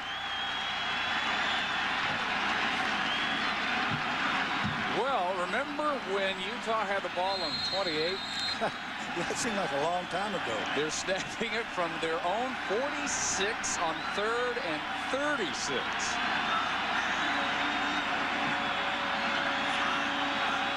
From their 46 to the 18 if they can, and they go conservative to Warfield. He's down at the 47. So again, what appears to be a great scoring opportunity turns into absolutely nothing. We've seen that over and over. Yeah, if it's possible for Southern Mississippi to turn up the defensive intensity, they've done it. They did have a bad series when they let Brendan Warfield run through them down there at the 5-yard line for the touchdown, but other than that, they've been a typical Southern Mississippi defense. Utah playing just as well, maybe a little better. So Matt Kovacevic, junior from Oceanside, California. Got a punt blocked in the first half. But booms this one into the end zone. And a 47-yarder. Southern Miss will start at the 20 with 11:35 to go, third quarter, trailing 7-0. As we work toward the Nokia Sugar Bowl. Good luck, ma'am. Goal. More action tonight beginning at 7:30 Eastern on ESPN. For some offenses, Arkansas, Missouri get together. The Mainstay Independence Bowl in Shreveport. ESPN 2, 10:30 Colorado State, Boston College in the Diamond Walnut San Francisco Bowl. Capital One Bowl week rolls on ESPN and ESPN 2. Southern Miss has 64 total yards as they start from their 20. Allman on the roll. And incomplete. Trying to hit Marvin Young on the sideline. That is the whole story for the Golden Eagles. Rip Scherer really needs to get with some variety in his offense, and that first play call was a perfect play call. Everything developed just as it should have. Marvin Young was wide open. The throw was perfect, and Marvin Young drops the ball on the sideline. Rip Scherer, head coach here at Memphis, 1994 through 2000. This used to be his home field. Harris knocked back for a loss. And the Utah defense continues to control things between the tackles. And Steve Fafita, the nose guard in this case. The big guys up front, offensive linemen for both Southern Mississippi and Utah, have simply been whipped by their defensive counterparts today all day long. They haven't been able to get people on the linebackers. Third down, these two have combined to go 1 for 15. Have you ever seen that kind of futility? Maybe from one team, not from both. Not from both teams.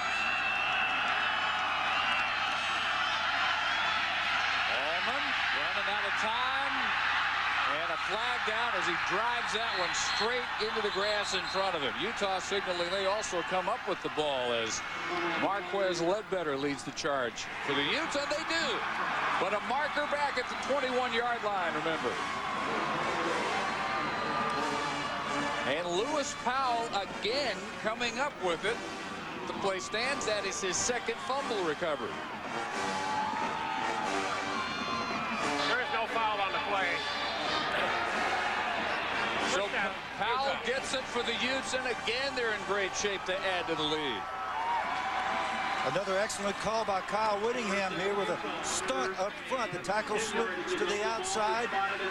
Number 55, Marquez Ledbetter, loops up in the middle, comes untouched into the quarterback's face, and the ball goes on the ground. Oh, what? That really looked like intentional grounding. It did. It did.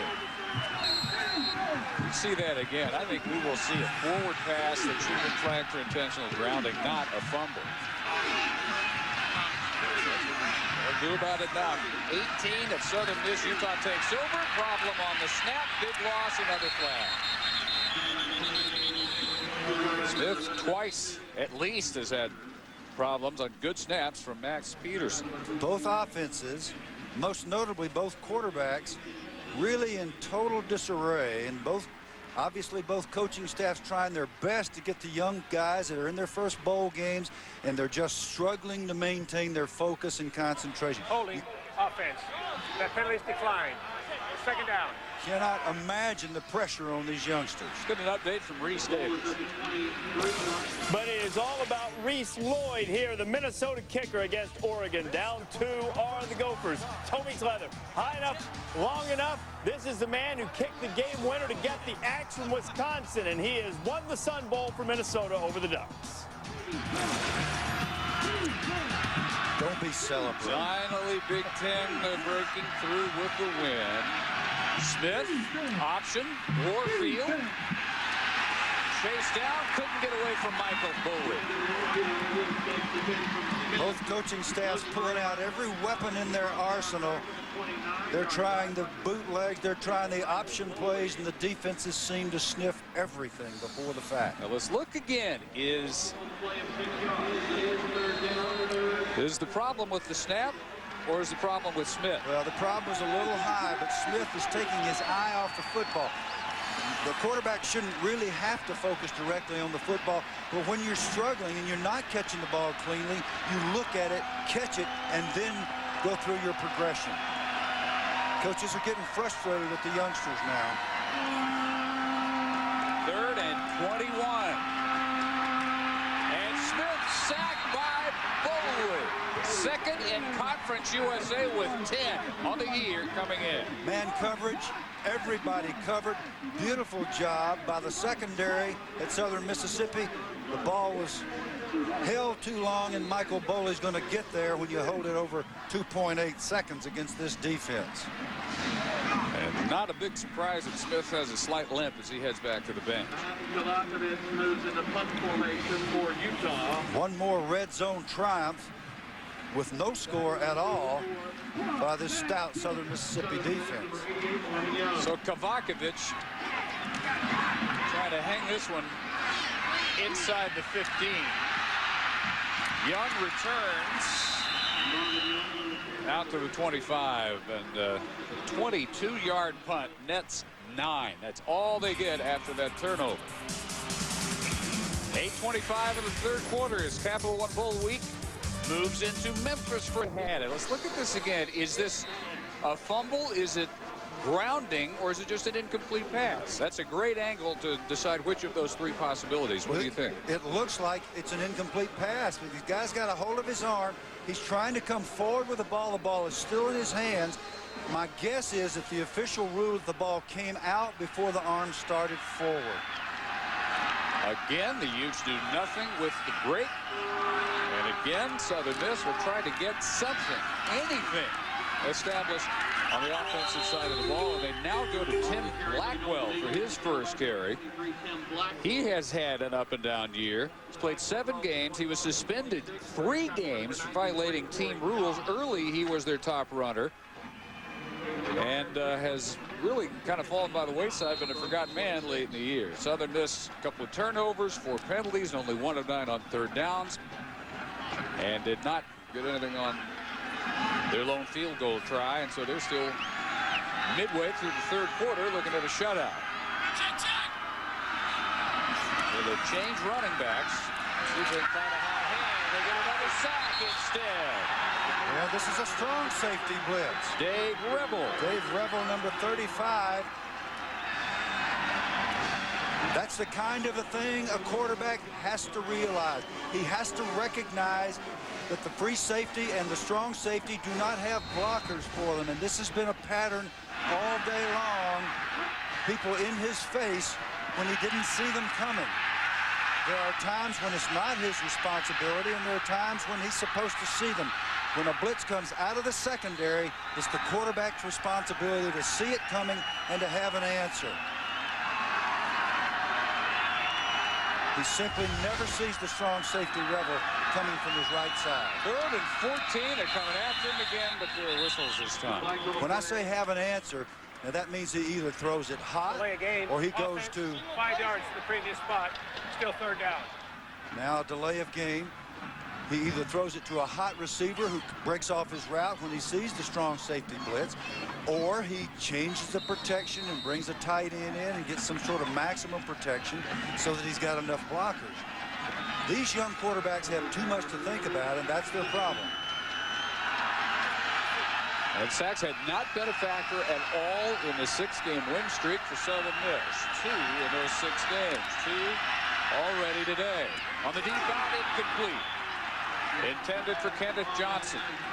And John Harper thought pick and 6, and he almost came up with both. You want to see who's dominating this football game. It's the front people for both defenses. These big guys, Ledbetter, Pujols, Fafita, and Savage up front for Utah have just taken over the football game and shut down the offense of Southern Miss. On the other side of the ball, those linebackers, Boley, Davis, and company doing a great job for Southern Mississippi. They almost get Luke Johnson's punt. Warren will make sure the Utes start in the Golden Eagles end of the field after a 37-yard effort. Well, that hasn't always meant much. All they managed is a 5-yard touchdown run by Brandon Warfield. 6:34 to go. Has held Utah to just 114 total yards, even though they trail 7-0. Finalists for the Frank Broyles Award that goes to the top assistant coach in the country. It's only part of the family story for the Nixies. Watch Utah to try to put it up against this man coverage. It's a good field position. 49 of the Golden Eagles. Smith deep for Savory in single coverage and incomplete. Can't cover any better than that. Greg Brooks understands man coverage, and this is nothing but fundamentals. Southern Mississippi, you put that receiver that's going deep on you on your outside hip, and you run with him. If you have a chance to locate the football, do so. If not, fine. You can impede him with your body as long as you don't push him with your hands. Good job by Greg Brooks, number 5. All-time leader for them. 47 passes broken up. That's 16 more than anyone they've ever had. First team All-Conference USA headed to the Senior Bowl. And they changed quarterbacks. Brett Elliott had been warming up. I told you Morgan Scally did a lot of things. That's the first time he's been at QB in a while. That's a free safety.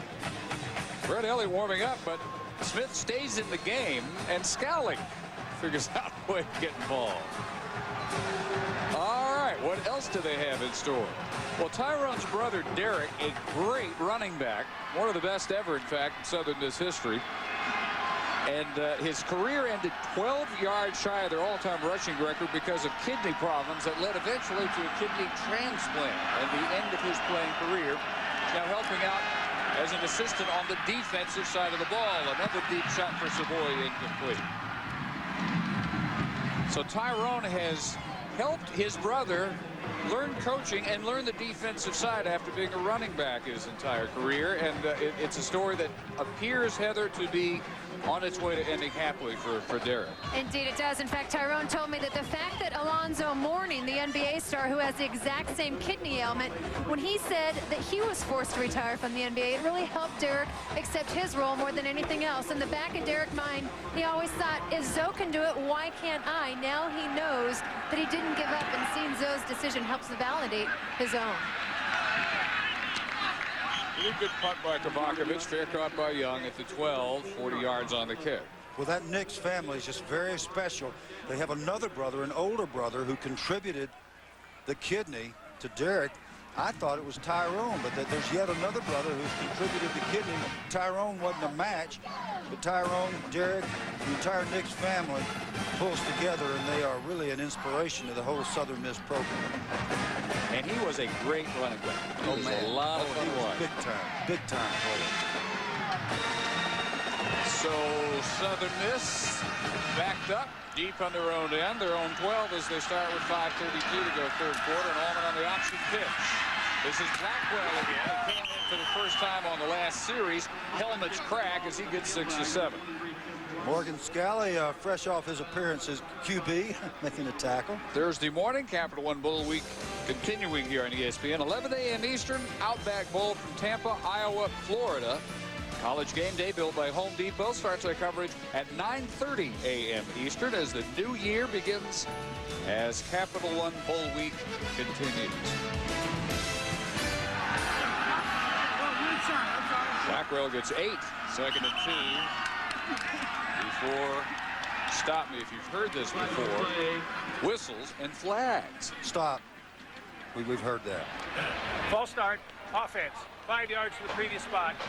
I cannot tell you how frustrating this is for a coaching staff. And tempers begin to flare on the sidelines. You can see it on both these benches. Coaches getting in players' faces, coaches getting players maybe a little more agitated than they want to. So you get all these motion penalties and little things, stuff that your team hasn't done the entire second half of the season. Both offenses really struggling here. 6 of the 20 drives for both teams combined have netted 0 yards. Southern Miss's longest drive has gone 23 yards. Allman again hit as he gets rid of it. Corey Dodds from strong side linebacker, always around the ball. Has recovered 4 fumbles this year.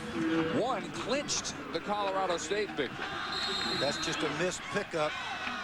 Wayne Hardy, the freshman running back, had responsibility for the backside, and he simply didn't get there.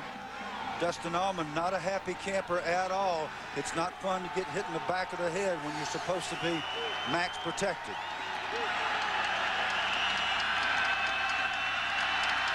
So 3rd down on the line of game to 23. Allman at last has some time and overthrows his man over the middle, Currington. There was a pass to be made, and Allman couldn't come close. Both quarterbacks totally discombobulated. Are you thinking, if you're Southern Miss now, Mickey D'Angelo, he has missed since an early season concussion against Memphis every game. He has completely given the job over to Dustin Allman since he had that injury. But with how little Allman is getting done, why not go to somebody else? Good deep kick here by Johnson. And Warren dragged down with the ball loose, and still loose at the 32 before Utah recovers it on its way out of bounds.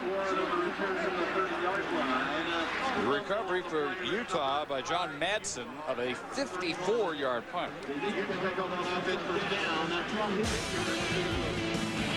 Mickey D'Angelo's kind of a folk hero in Southern Mississippi, the starter each of the last 2 years, and this almost turned into a huge break for the Golden Eagles.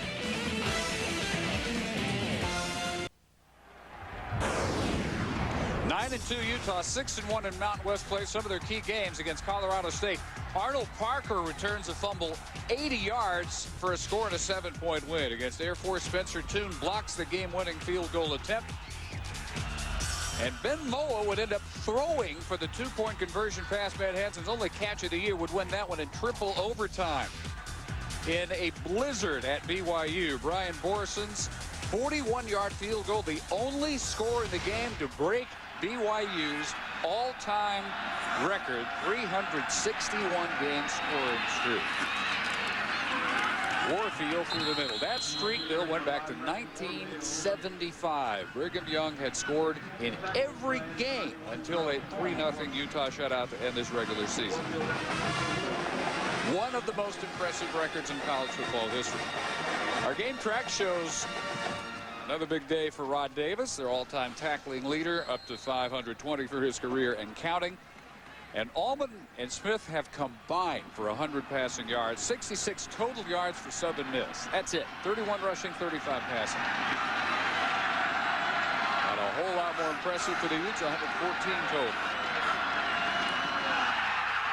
Way back inside the 15, Smith chases this snap. Now, you asked a question a while ago, is that the quarterback's fault or the center's fault? That's not hard there. That's Max Peterson. That's on the center. That ball shot out of there like it came out of a cannon. And it was the 3rd time today that there had been a problem with the exchange. Neither of the first 2 were perfect, but that was impossible. One of the problems with the gun, when you start to get excited, tempers start to flare, adrenaline begins to pump, that gun snap can go on the ground or over the head. You even see it in the National Football League.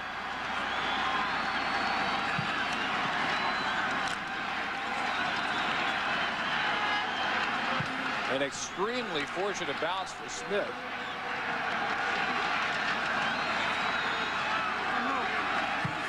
And the Utes try to pick up their first third down conversion. Good luck when they need 29. 0 for 9. The defenses are actually gaining more yards than the offenses at every exchange, it seems.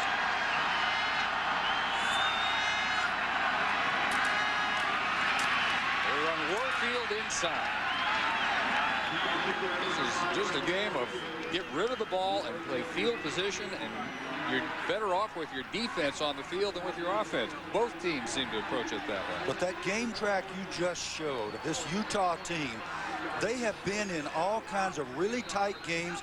Most recently, that 3-0 deal in a blizzard when they shut out BYU. As you say, it's the first time since 1975 BYU's been shut out. They're used to being in games like this. Southern Miss has been whipping people pretty handily in the second half of the season.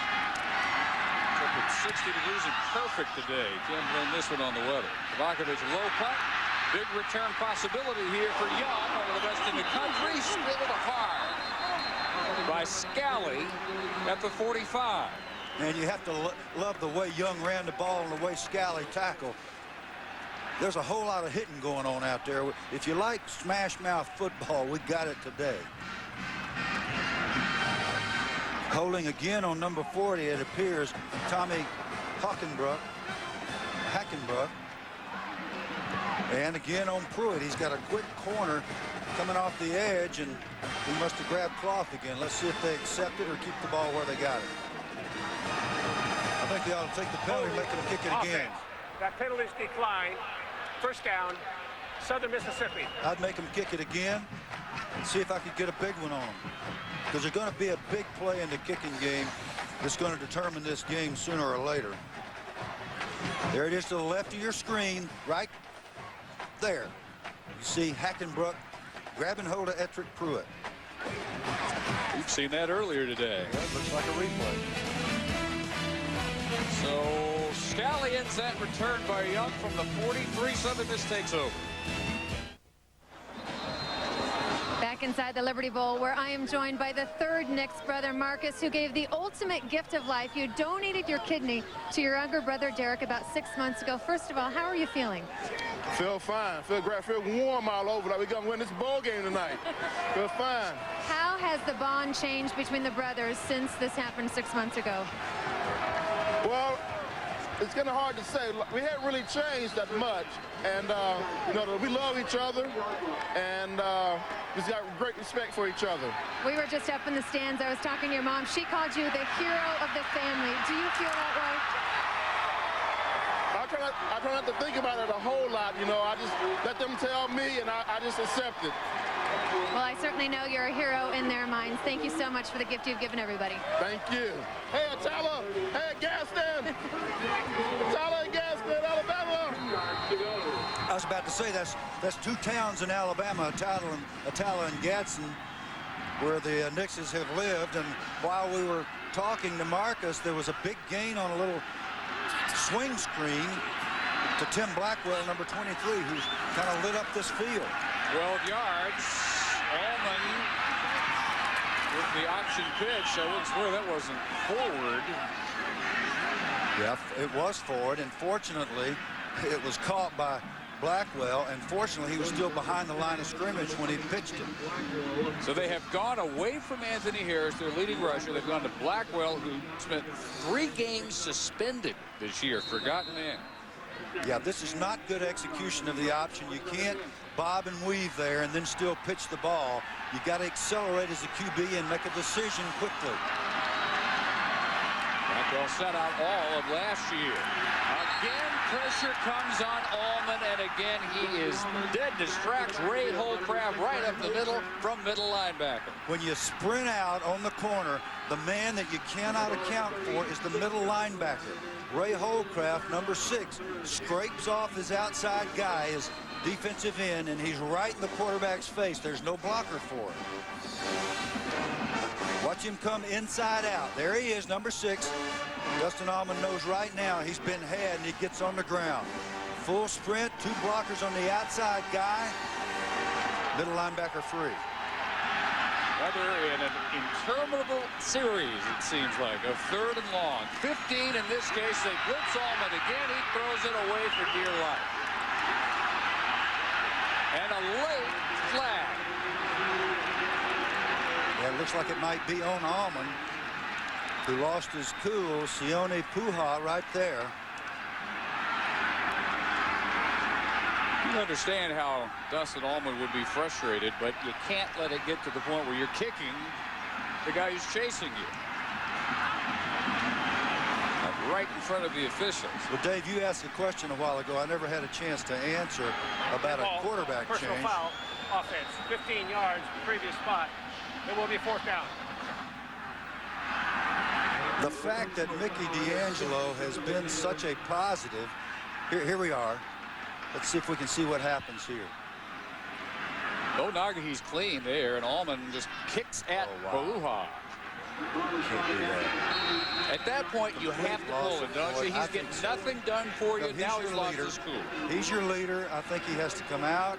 Angelo has to go in, especially since Angelo has kept his head in the football game and in the team. Allman is 7 for 23 for 49 yards. You should be thinking about pulling him regardless. And Warren almost turns it over at the 11-yard line. That's consecutive punts ending in fumbles on a 40-yard kick by Johnson. Well, he's fortunate he wasn't ejected because nothing was done to provoke him to kick somebody. And you just don't kick people on the football field no matter who you are. And assuming that the Southern Mississippi staff saw that, sometimes you don't see that till you watch the tape later. But Rip Shearer is very vigilant. He's sitting upstairs, and I feel sure he saw it. And he's got to do something because the leader has come unglued.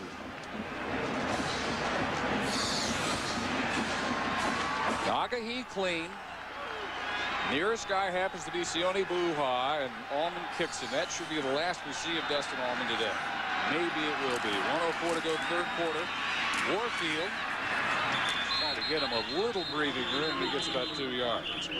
Now the problem is Mickey D'Angelo has sat most of the year on the shelf since an early season concussion. He was the starter at the beginning of the year, has not played 4 games at all since the concussion, has not had much of a year even when he did play. 48% or 481 yards, 2 touchdowns, 3 interceptions. He's warming up though, and it's just something you have to do.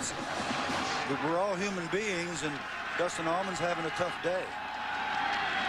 There's no way anybody could do worse. Not that you put it all on him. It's obviously not all his fault, but he is getting absolutely nothing done. Warfield on another kick. Well, as I've said repeatedly through this whole thing, there are times when the linemen simply break down or your back misses a pickup and you get drilled. There are times when you as a quarterback are expected to recognize, especially with secondary pressure stunts, and all of the above have happened to Southern Mississippi today. When we come back, it'll be 3rd and long Utah, and maybe a new quarter will bring a new quarterback for Southern Miss. They still have nothing on the board and trail the AXA Liberty Bowl 7-0.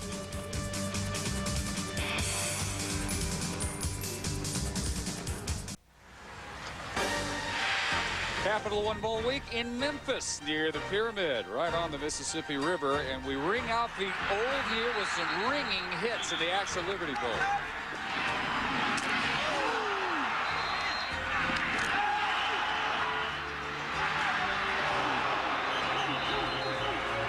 That kind of day, 7-0 in the second half. These two teams have combined for 31 total yards. 22 of those by the Utes, who have a 3rd and 7 from their own 14. Time for Smith. He's going to keep. He's got a world of room. And a first down to the 30. One of the biggest gains of the day, 16 yards, the tackle by Alex Ray. And an advantage that Smith has, and his coaches were very forthright about this. He's a tough, physical runner, even though he's a slightly built guy. He didn't hook slide. He ran, took on the tackler, and made a couple of extra yards at the end of that run.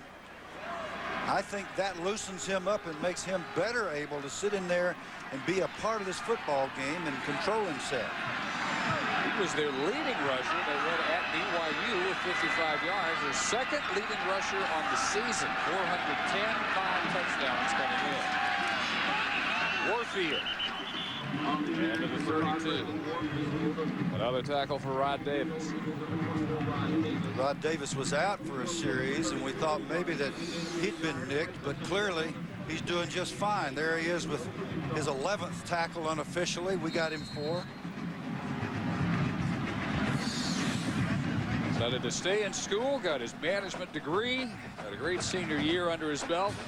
Yeah, the records. He's really fun to talk to. He's a very engaging young man in addition to being a great player. Well, and a prophet. I mean, he called this, and he called some other bowl games. He said, we've seen all these high-scoring bowl games. That's about to end. The defenses are about to show up. Warfield, and the ankle tackle applied by Edric Pruitt from free safety. AXA Liberty Bowl from Memphis, 45th edition. The game that originated in Philadelphia. They played it 1 year in Atlantic City. Memphis ever since, and our game track shows not much in the way of total offense. And each team with 3 sacks.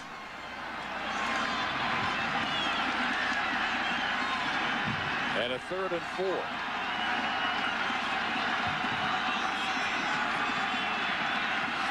Keeping's been one of their best plays all day.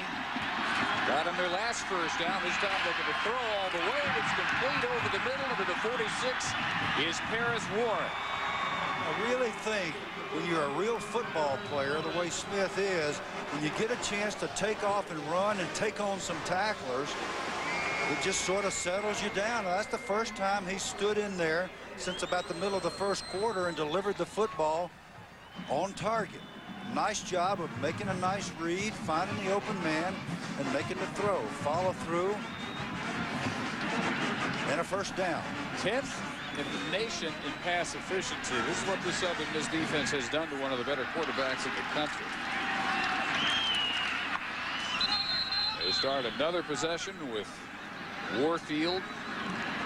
Maybe a yard up the middle, tackle by Michael Boley. Mike Sanford and Urban Meyer told us we absolutely must make that quarterback zone read play go. Where the quarterback's reading the end man on the line of scrimmage, putting the ball in the tailback's stomach, and either pulling it or leaving it in there depending on what he sees.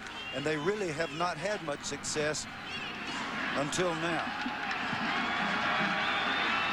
Most of their second offense on this drive, and they have a second down and 10 after no gain. Smith with the quick shot over the middle, incomplete. Intended for Steve Savoy. Steve Savoy was not looking at the football. He was looking at that 24. Hey, that's Rod Davis, man. You realize, don't throw it in there. Boy, you look up and realize that Utah is looking for its 2nd straight shutout.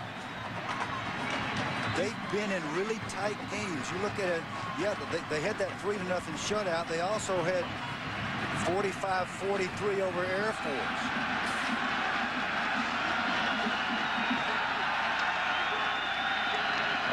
Third and 10.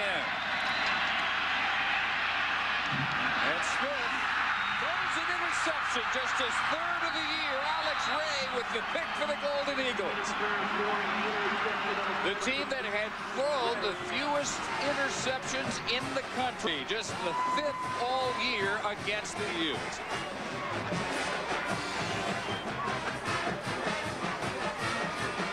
Best ratio in the country, along with Chance Mock of Texas. Smith, 15 touchdowns against 2 interceptions until this one by the Rover Alex Ray. That's a 3-year starter. Yeah, and that's a mistake on the route because Alex Ray was in man coverage.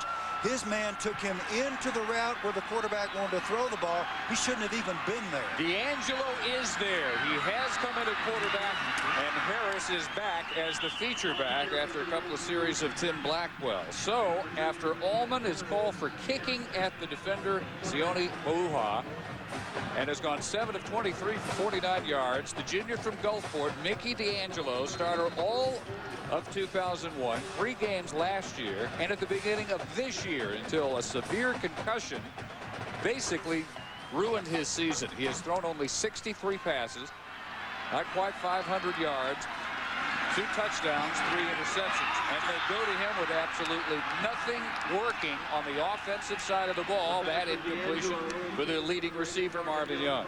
Second time tonight, Marvin Young's been hit right in the hands with the football, and it goes on the ground. It's just hard to imagine anything else that could go worse for Southern Mississippi on offense.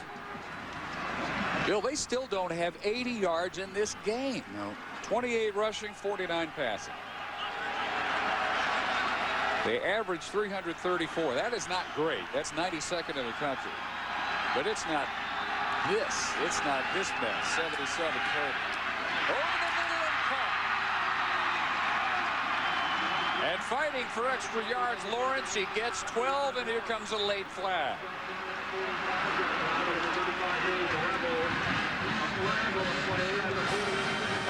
Deron Lawrence, former walk-on from Orlando,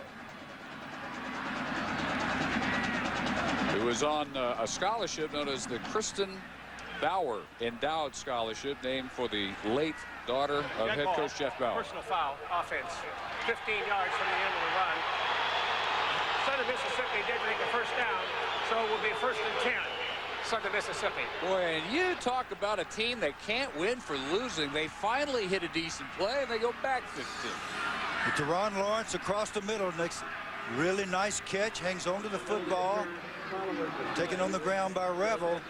Then he reaches up and pops him with his right hand. Listen, there may be some talking going on down there. Fine, you have to deal with that. That's part of football. You don't punch the guy and give away the gain you just made. As I said, it's hard to believe what else might go wrong on offense for Southern Mississippi, but then they came up with yet another way to short-circuit themselves. Back to the 31. D'Angelo for Young, incomplete. And another flag. If you're counting, this will be our 19th penalty.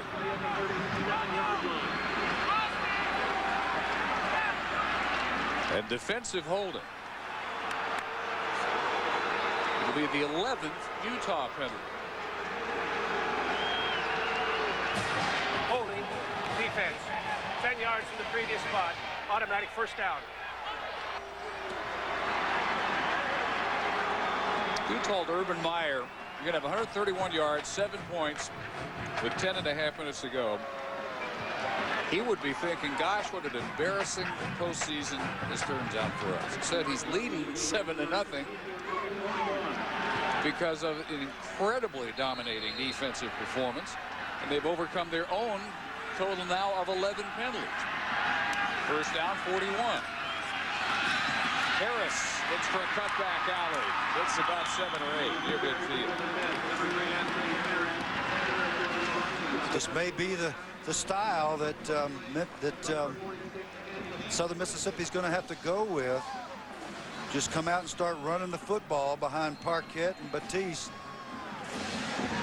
Nice job of knocking people back. Forced the free safety to make the play, and it's 2nd and 2. Urban Meyer and Utah now working on a streak without allowing a point, better than 145 minutes. Dating to the 2nd quarter against Wyoming, a game they won 47-17. 3-0 at BYU. Snap, false start off. 5 yards from the previous spot. Still 2nd down. 7-0 here. You're watching these head coaches' faces. This is the kind of game you just detest, because all the discipline that you preach and you work on, you get 14 to 16 practices in bowl season, and you think you get these things handled. You just don't expect this kind of performance. Well, some teams take the month off or whatever it turns out to be and look much better in their bowl game. They benefit from all the practice. And there are some that, for whatever reason, seem to lose whatever edge they ended the regular season with. D'Angelo hit as he gets that one off incomplete. Ray Holcraft again. He's been busy coming mostly untouched from middle linebacker. They have a Darrell Edwards, number 67, trying his best to pick him up. Not good enough. Holcraft just lightning quick.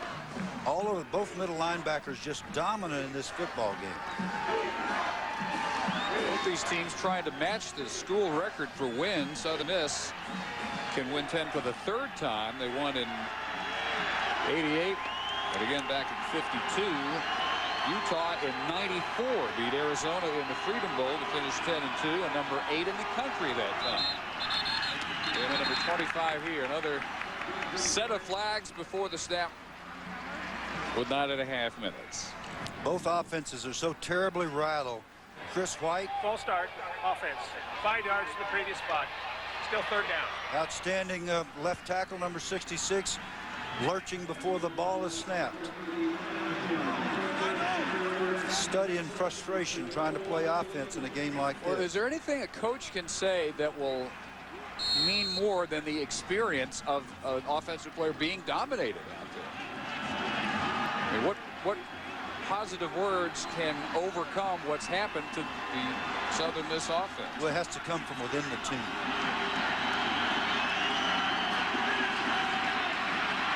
Four-man rush and batted down to the line of scrimmage by Josh Savage. On the other hand, if you're Trev Albert or any kind of defensive player anywhere, you love this kind of game. Hey, they can't block us. They can't stay in their stances when they're supposed to. We're tipping the ball. We're sacking the quarterback. We're nailing the tailback. We're forcing turnovers. This is fun, man. So there are a couple of ways to look at this kind of football. Savage overpowering Chris White that time. Here's the punt by Johnson to Warren. Backs up. Passes up the fair catch and a flag as he's knocked back to the 7-yard line. Kick went 50 yards. Seth Cumbie may be the guilty party for Southern Miss.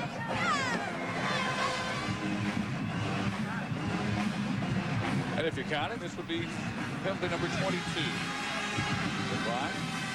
And if they're penalized for holding Ettrick Pruitt, which it looks like they may have been, it'll be the third penalty he's drawn today. That's like a good basketball defender. He's drawing the fouls.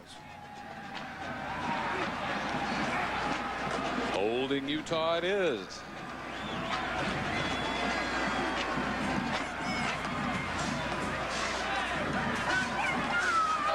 Illegal block in the back by the receiving team during the kick. Half the distance to goal from the end of the kick. First down, Utah. Block in the back it will be instead, and it'll be from the 7-yard line that the Utes start. Look right in the middle of your screen.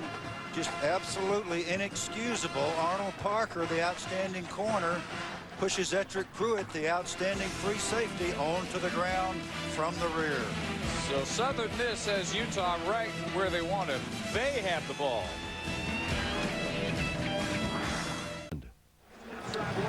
Dave Barnett, Bill Curry, Heather Cox in Memphis. This is a real easy game to recap. A 5-yard touchdown run by Brandon Warfield. And that's it for scoring. 97 total yards for Southern Miss, 10 penalties for almost as many. Only 131 total for the Utes and 12 penalties for 85 yards. They start from their own 6 with 9:17 to go. And Ben Moa lined up here at tight end.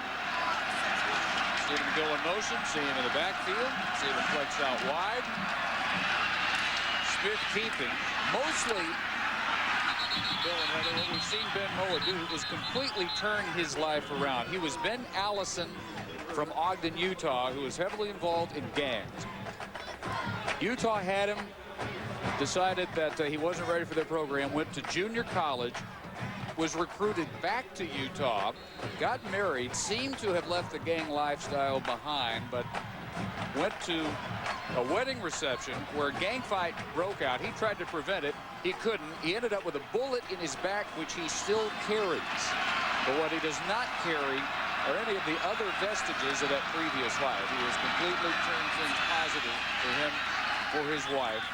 And Heather, one of the best stories in college football this year for a guy who by all rights, shouldn't not only not be a player, maybe shouldn't even be alive. His turnaround has truly been an inspiration. In fact, Ben, as well as his coaches, really credit his wife, Christina, for being Ben's anchor. Christina's expecting their second child any day now. They already have a 2-year-old son named Sione, named after his grandfather. He also changed his surname, as you mentioned, to Moa in honor of that same Samoan grandfather.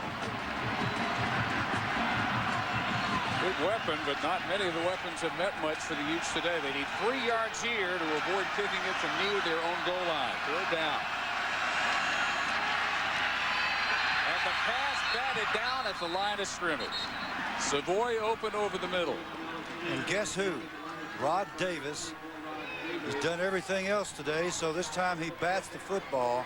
It would seem to me, with a big guy like Moa, and he has carried the ball, I mean, maybe you give it to him and let him run the football some and try to see if you can soften up this very difficult Southern Mississippi defense that way. Hadn't seen him do that today. He did that against Air Force and scored a decisive touchdown. Tabakovic standing right at his goal line.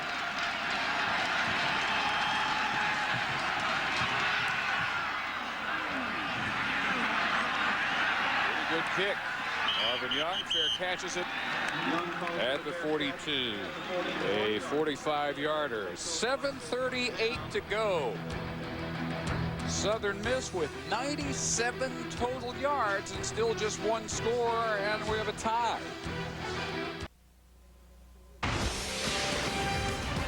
ESPN's exclusive presentation of the 2003 AXA Liberty Bowl. Presented by AXA. Your future, your way. And in part by Pontiac. Catch the Rose Bowl halftime show for the return of a legend. The 350 horsepower Pontiac GTO. And by Capital One. What's in your wallet? Conference USA's won 5 of the last 6 Liberty Bowls, so that's in jeopardy right now. Salute to those in uniform. Saluted before our kickoff by Sybil Shepherd, singing the official songs of all 4 branches of the armed services. This is the 2nd Liberty Bowl ever for Utah. In 1964, they played in the Liberty Bowl game played in Atlantic City before it moved finally here to Memphis. And that game over West Virginia. Mickey D'Angelo in for his 2nd series and barely avoids this sack. Every team has sort of an emergency offense. What are we going to do if we just can't make anything function? Both these teams have seemed to try just about everything, but it would seem to me that both of them have the capacity to run the football, and they have not really given it a chance to be brought to fruition. The big linemen are frustrated. They can come off the ball and hit somebody at worst. Passing look with 3 wides, but they run Harris. Room out there. He turns it up and look up. Harris tripped up inside the 20. By far the biggest play of the day for Southern Miss. 41 yards for a team that had totaled 36 on the ground and 97 for the game before this play. Big George Batiste and Jeremy Parquette, left guard and left tackle, pull out, get a nice seal on the inside, so there's that normal pursuit inside out is simply not there. The other thing that happens to a defense is you get a little careless and you go away from your running game fundamentals. And if Southern Mississippi will stay with their running game, they got a chance to make something happen here. Eric Weddle prevented the touchdown. And now Southern Miss timeout, their first, with 7:11 to play. We've raved about how good these defenses are, and they are. But Utah gave up 3.9 yards per carry on the year. That's almost 4 yards a carry. So they're not invulnerable in the running game. Story today really hasn't changed. Defense. Smothering defense led by Rod Davis for Southern Miss. Ray Holcraft and Smothers for the Utes. Running game, this is the only score. 5 yards in the 2nd quarter by Brandon Warfield for Utah.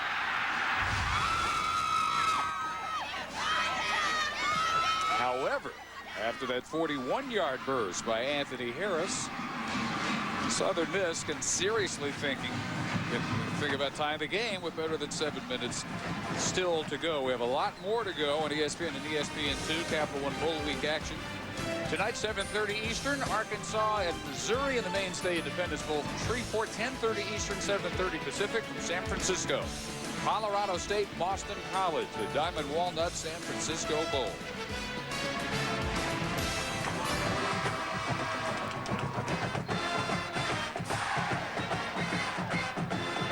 10th straight winning season for Southern Miss. Jeff Bauer in his 13th year has become the dominant coach in Conference USA. And again, this league has won 5 of the last 6 Liberty Bowl matchups. Conference USA versus Mountain West champions. Anthony Harris turned back, leading the way, along with Ray Holcraft, Corey Dodds. Southern Mississippi has not been a very good red zone team this year, although much better in the second half of the season. They only score 47% of the time touchdowns inside the 20. They score points 80% of the time. This is for the season. Defensively, Utah gives up points 85% of the time, but touchdowns only 60%. So those stats sort of match up. 2nd and 12. Get that big run out of the passing look. They throw this time. It's complete. Inside the 15 goes Currington, and they'll mark him out of bounds right at the 10. One way to deal with blitzing is rhythm passing, and this time, nice job by D'Angelo. He sets up 1, 2, 3, 4, 5 and releases the football just before being hit. Currington does a nice job of breaking a tackle, leaping over the tackler, and taking it down inside the 10-yard line. Played the game right here, 3rd and 2. 2 tight ends in the eye. Wayne Hardy is the fullback. Harris looks for the corner, can't get there. He's turned back by Parker at the line of scrimmage. Nice job by the defense of stringing it out, not letting him get turned up the field, and the Arnold Parker doing his job, coming up in contain, and not only turning it back, but making the play at the line of scrimmage. Essentially no gain. I guess he even lost a yard here. Nice job by Parker, but a good job by the big guys and the linebackers stringing it out. Going to take another timeout before Jeff Bauer decides what to do here. 5:54 to go. The way their offense is played, is there any hope they'll be down here again? Can you even think about settling? I think they have to go for it. They have to go for the touchdown because, as you say, Dave, the chances of getting back down here do not look very good. You take your best shot, whatever your best play is down here. If it's a fade route in the corner of the end zone, one of your tall wide receivers, and they certainly have some that are excellent. Deron Lawrence is 6'3". He may be the guy. Or if you like the option, or maybe if you have a little trickery down here, a tailback pass or something of that sort, that might be the thing to do. Bring the new year in with Capital One Bowl Week on ESPN at 11 a.m. Thursday morning Eastern. Outback Bowl from Tampa, Iowa, Florida. College Game Day, built by Home Depot, begins things at 9:30 a.m. Eastern. Capital One Bowl Week continuing. I'm into 2004 on ESPN and ESPN2. I've been surprised we haven't seen more of the exotics. You have a Statue of Liberty. Why wouldn't you use it in a game like that? Well, the problem you have, especially in a situation like this, even when Utah used it to get down close, when they used the reverse, there's a risk because you're probably going to get pressure here. And those plays are not good against a pressure defense. You get nailed for big losses. So 4th and 2 after the second timeout taken by Southern Miss. Needing a touchdown to tie, D'Angelo in the shotgun. And the roll, and swarmed at the 22. Never a prayer. Dave Revel on the safety blitz. You got to throw the football. You know they're coming. They walk right up. They announce it to you. Here we come. You put it up. You give your receiver a chance to catch the ball in the end zone. If you're the blockers, you don't let them come up the gut. You make the outside rusher the only free rusher. That's the way the systems are schemed. Now remember, D'Angelo missed most of the season after a severe concussion earlier, and look at the hit he takes here. And this is supposed to be turn protection. Simply completely missed. Jim Hicks, the center, is supposed to step to the right and look to the left. Free safety was late coming, and he simply missed it. So Utah ball at the 21 with 5:49. You'd say 5:49 to run out, but no possession has lasted anywhere near that long. Deep middle for Warren, caught! Harris Warren to the 30. And the Utes strike back with their biggest play of the day, 49 yards. This is brilliant play calling. You got Southern Mississippi a little bit on the ropes. Play action. Right here, you see the free safety step up. The receiver is already by him. Paris Warren too fast. He's already open, and the throw is perfection. The free safety should have been back there deeper than the deepest, and he bit on the play action. What a nice throw. Poised by Alex Smith in the clutch. Strong response after he threw just his third interception all season. Fake to Warfield, keeping lots of room. To the 15, 10 to the 5, and knocked out inside the 3 by Travis Coley, a gain of 27.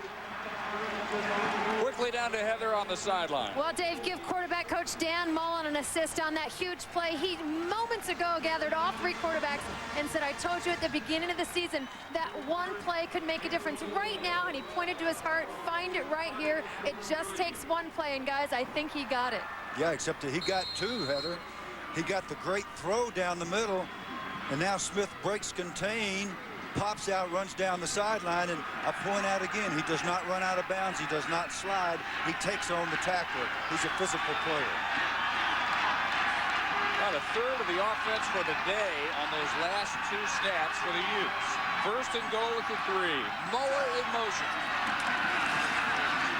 And Warfield just shy of the goal line at the 1.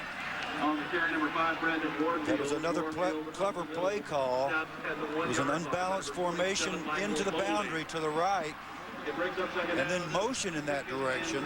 So there were 4 wide receivers over there, and you would think the quarterback's going to sprint, and instead it was a handoff.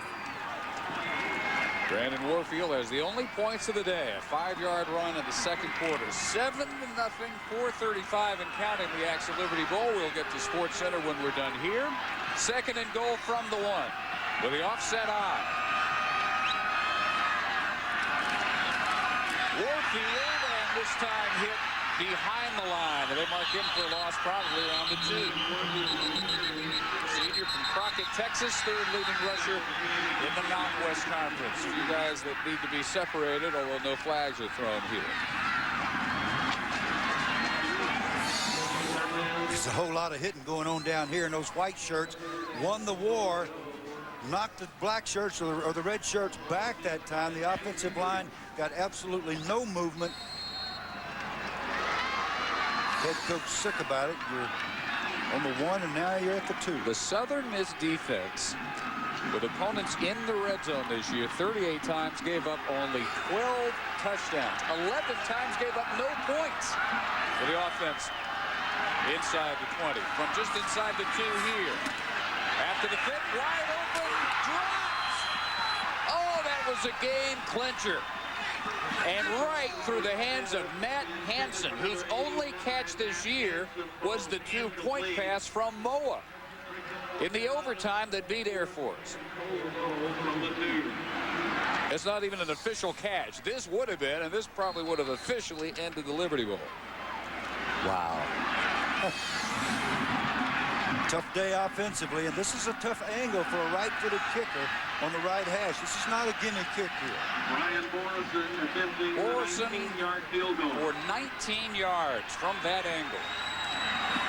This time, good snap and hold and kick. Parkhurst in the first half had a very low snap. Kovacevic couldn't handle, no problems here. And Utah 10-0, 3:24 to go in Memphis.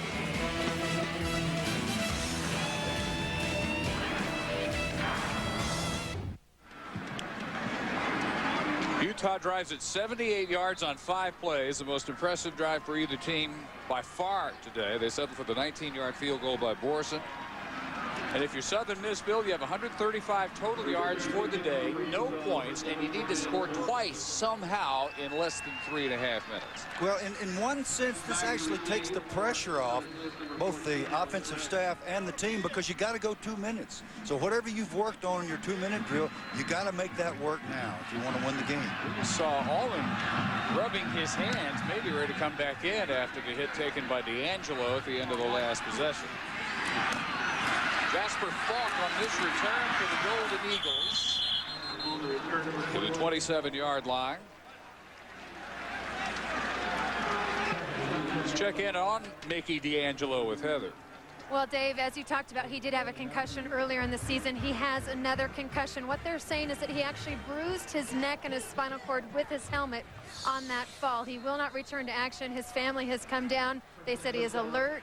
He definitely will not return, but it is unknown at what point he'll be able to have full contact again, guys. His eyes were fluttering as he tried to get up. Junior from Gulfport, Mississippi. One of the most popular players in the recent history of their program. Back out. Dustin Allman, 7 of 23, 49 yards, back in. Flags as they get the screen for some decent yardage to Tim Blackwell.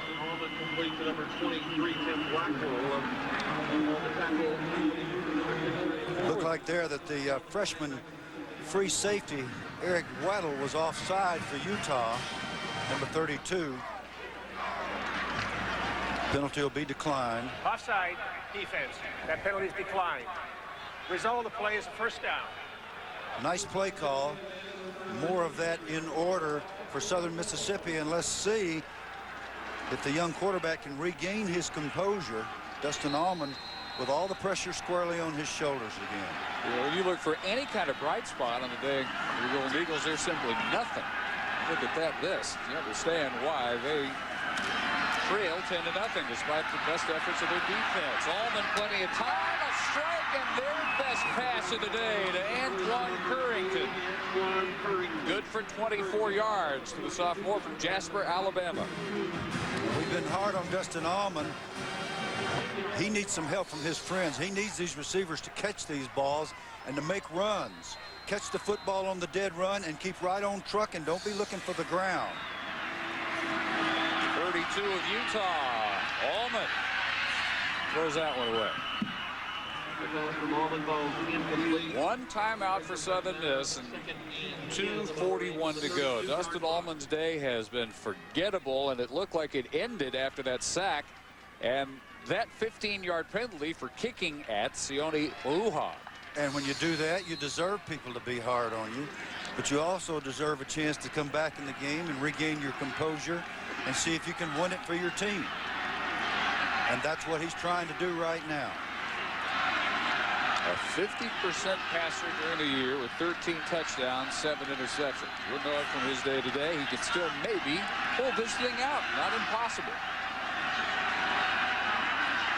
Finally, a little something going on this drive. And another completion, making the first man miss. Extra yardage by Terrell Broden. The first catch for the tight end today goes for 11 yards. That's what I'm talking about. Big Terrell Broden catches the football, makes the tackler miss, and then accelerates up the field for the first down. Josh Savage out there in the open field couldn't come down with the big fella. So they've reached the 21 of the Utes. 3 wides, quick pass behind Antoine Currington. That would have been interesting because he has a step on Eric Weddle there. If he hits that on the dead run, that's a touchdown. The throw was just a little off. Just have to hope that D'Angelo's injury is not serious and that, of course, you know he'll get the best medical care. Cannot take any chances with those concussions. And they didn't. Well, it happened in the regular season. They sat him for a month plus. just to make sure that all the tests they could possibly run checked out. And you saw Broden leave his snap early. Leave his stance early before the snap. Just not much poise by either offensive unit. Offense, 5 yards from the previous spot. Still second down. But so far in the game, you got to hand it to Utah because they've gotten just enough together to have a 10-point lead and to force this attempt at a comeback. After this, Sports Center, all the bowl action for the day. Happy New Year for those coaches who still have jobs, and even fewer today than yesterday. Allman barely gets that one off. And here comes the flag. As expected, the rule says he has to be outside the tackles in order to throw the ball away without getting flagged for intentional grounding. So that will be the call. Mr. Josh Savage doing again what he does best, which is to rush the passer.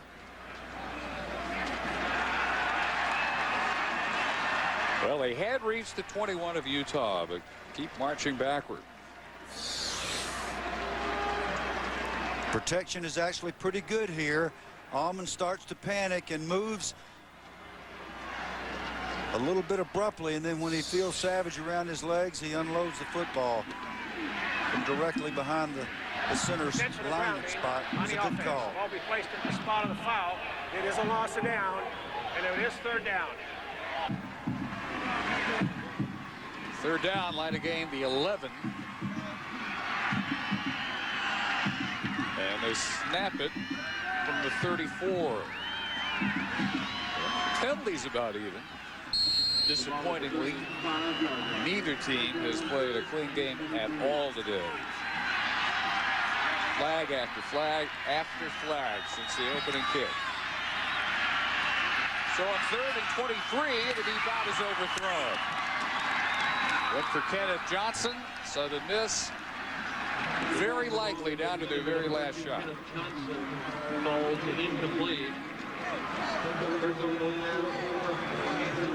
His first meeting ever between the champion from Conference USA, the Golden Eagles, and the Mountain West champions, the Utah Utes. Undisputed champions. Last time that happened, a league that no longer exists. Won by Utah back in 1957, the Skyline Conference. Precursor of the WAC. Precursor of Mountain West. 4th and 23 now. 8 DBs for the Utes. 3-man rush. That means plenty of time for Allman to uncork it to the end zone. A flutter ball. And it comes down incomplete. But all 8 of those red jerseys are right around the ball. What a job by Kyle Whittingham and this Utah defense. Absolutely dominating defensive performance by the Utes. And trust me, they've practiced a little bit against the Hail Mary. There were enough of them down there and tipped the ball completely out of bounds so that it fell harmlessly. That was a Southern Miss guy that got a hand on that. If he tries 2 hands, he might actually bring that one in. Yeah, well, those things happen too, as we know. Now, Utah's going to have to make a first down here. They cannot run the clock out without making at least 1 first down. 1 Golden Eagle timeout. Warfield fumbles. Should have been an easy Southern Miss recovery. It finally is their ball at the 48-yard line. Rod Davis is on it, but somebody was trying to pick it up, which was not very smart at all. You pick those things up when you're out in the flat by yourself. You don't pick them up when you're in traffic. You get knocked off of them in that case. And very fortunate for Southern Mississippi that they come up with the ball. Urban Meyer looking on in disbelief. You simply don't cough it up in that scenario. So new life for Southern Mississippi and plenty of time for 2 scores.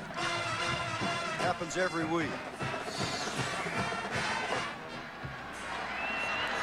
Tackle by Rod Davis, stripped by Rod Davis, Here's an attempt to pick it. I still didn't get to see who tried to pick it up. Travis Coley. Luckily for him, Southern Miss finally got it at the 48. And Alden complete over the middle. That one's fumbled. Recovered by Scally. Scally may take this one back. Morgan Scally, touchdown. A 74-yard return.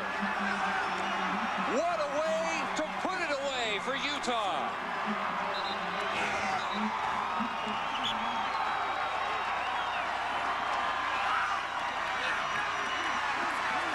Could it be any more fitting that the defense scores the clinching points in the AXA Liberty Bowl? Well, it's sad to say that that would be the fitting end of anything, but with the performance we've seen by really both offenses, except for the one good drive by Utah, that's sort of been the standard for the day. The defense is setting the pace. 17-0. Morgan Scally, an academic All-America, near 4-point student who played at BYU 5 days after knee surgery. He's had 39 days since then to rest up for what turns out to be the clinching play of the AXA Liberty Bowl. Nice throw and catch again. Scally and Revel knocked the ball out. Scally scoops it up and off he goes. Looks like one of their best pass plays of the day to Broughton if he just hangs on. 74 yards later, Morgan Scally and Utah would have a 17-0 lead.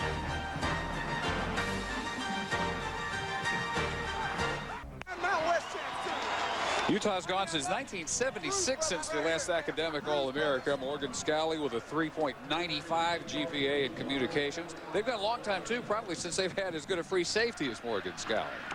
Yeah, and his point average is not as good as Alex Smith's. Fisher DeBerry, longtime head coach at Air Force, says that's the best free safety he has ever seen. Morgan Scally, who just returned Terrell Broughton's fumble, 74 yards to make it 17-0 Utah. That's a whole lot of free safeties. When we're talking about Fisher DeBerry, head coach out at Air Force 21 years and very good one.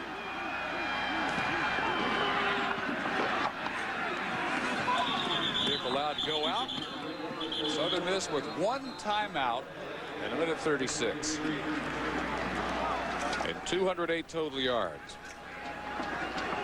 So our Capital One players of the game. I think it would have to be a defender for Southern Miss, and it is, and it's Rod Davis for 14 tackles, their all-time leading tackler. Also caused a fumble, and Morgan Scally symbolizing what his Utah teammates have done, and he just capped it with that 74-yard return.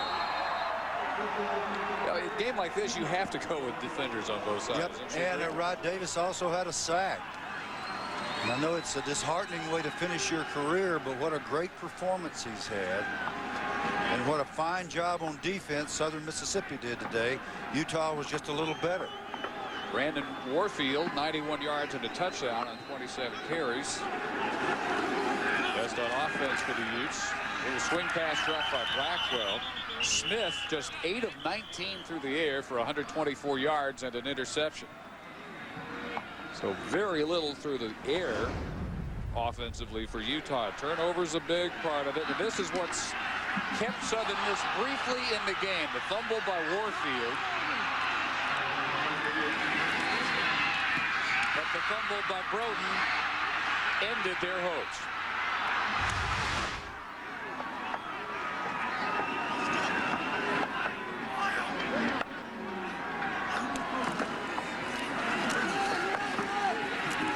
Blackwell right at the first down marker.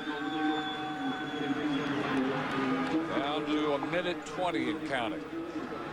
Urban Meyer, when you talk about hot young names in coaching, he's on the top of a lot of lists. He's 39, third year as a head coach, 2 years at Bowling Green, 17 wins.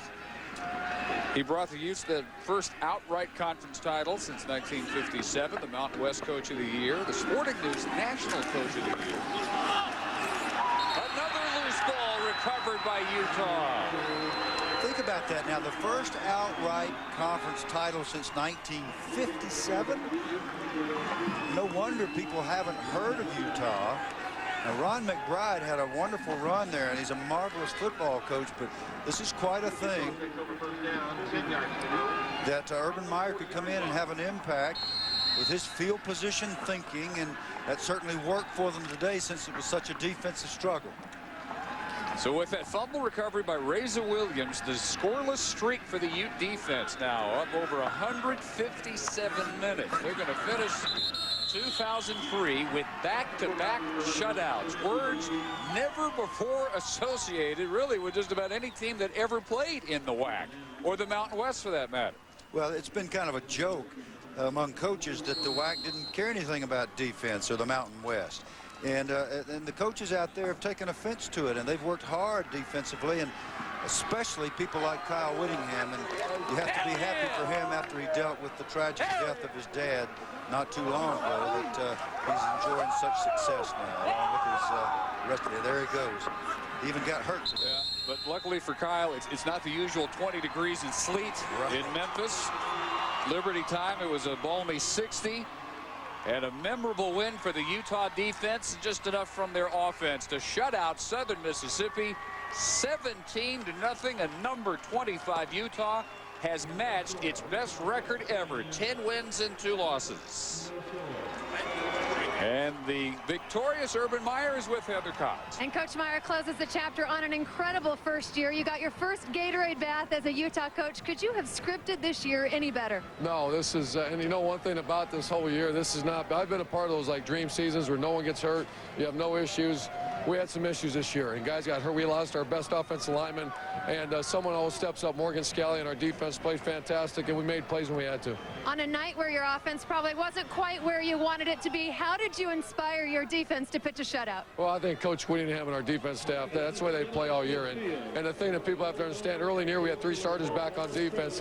Now they're playing like Utah defense. They shut out our rivals, and then they also beat, won the bowl game for us. Coach, congratulations on an incredible season. Thanks. Dave?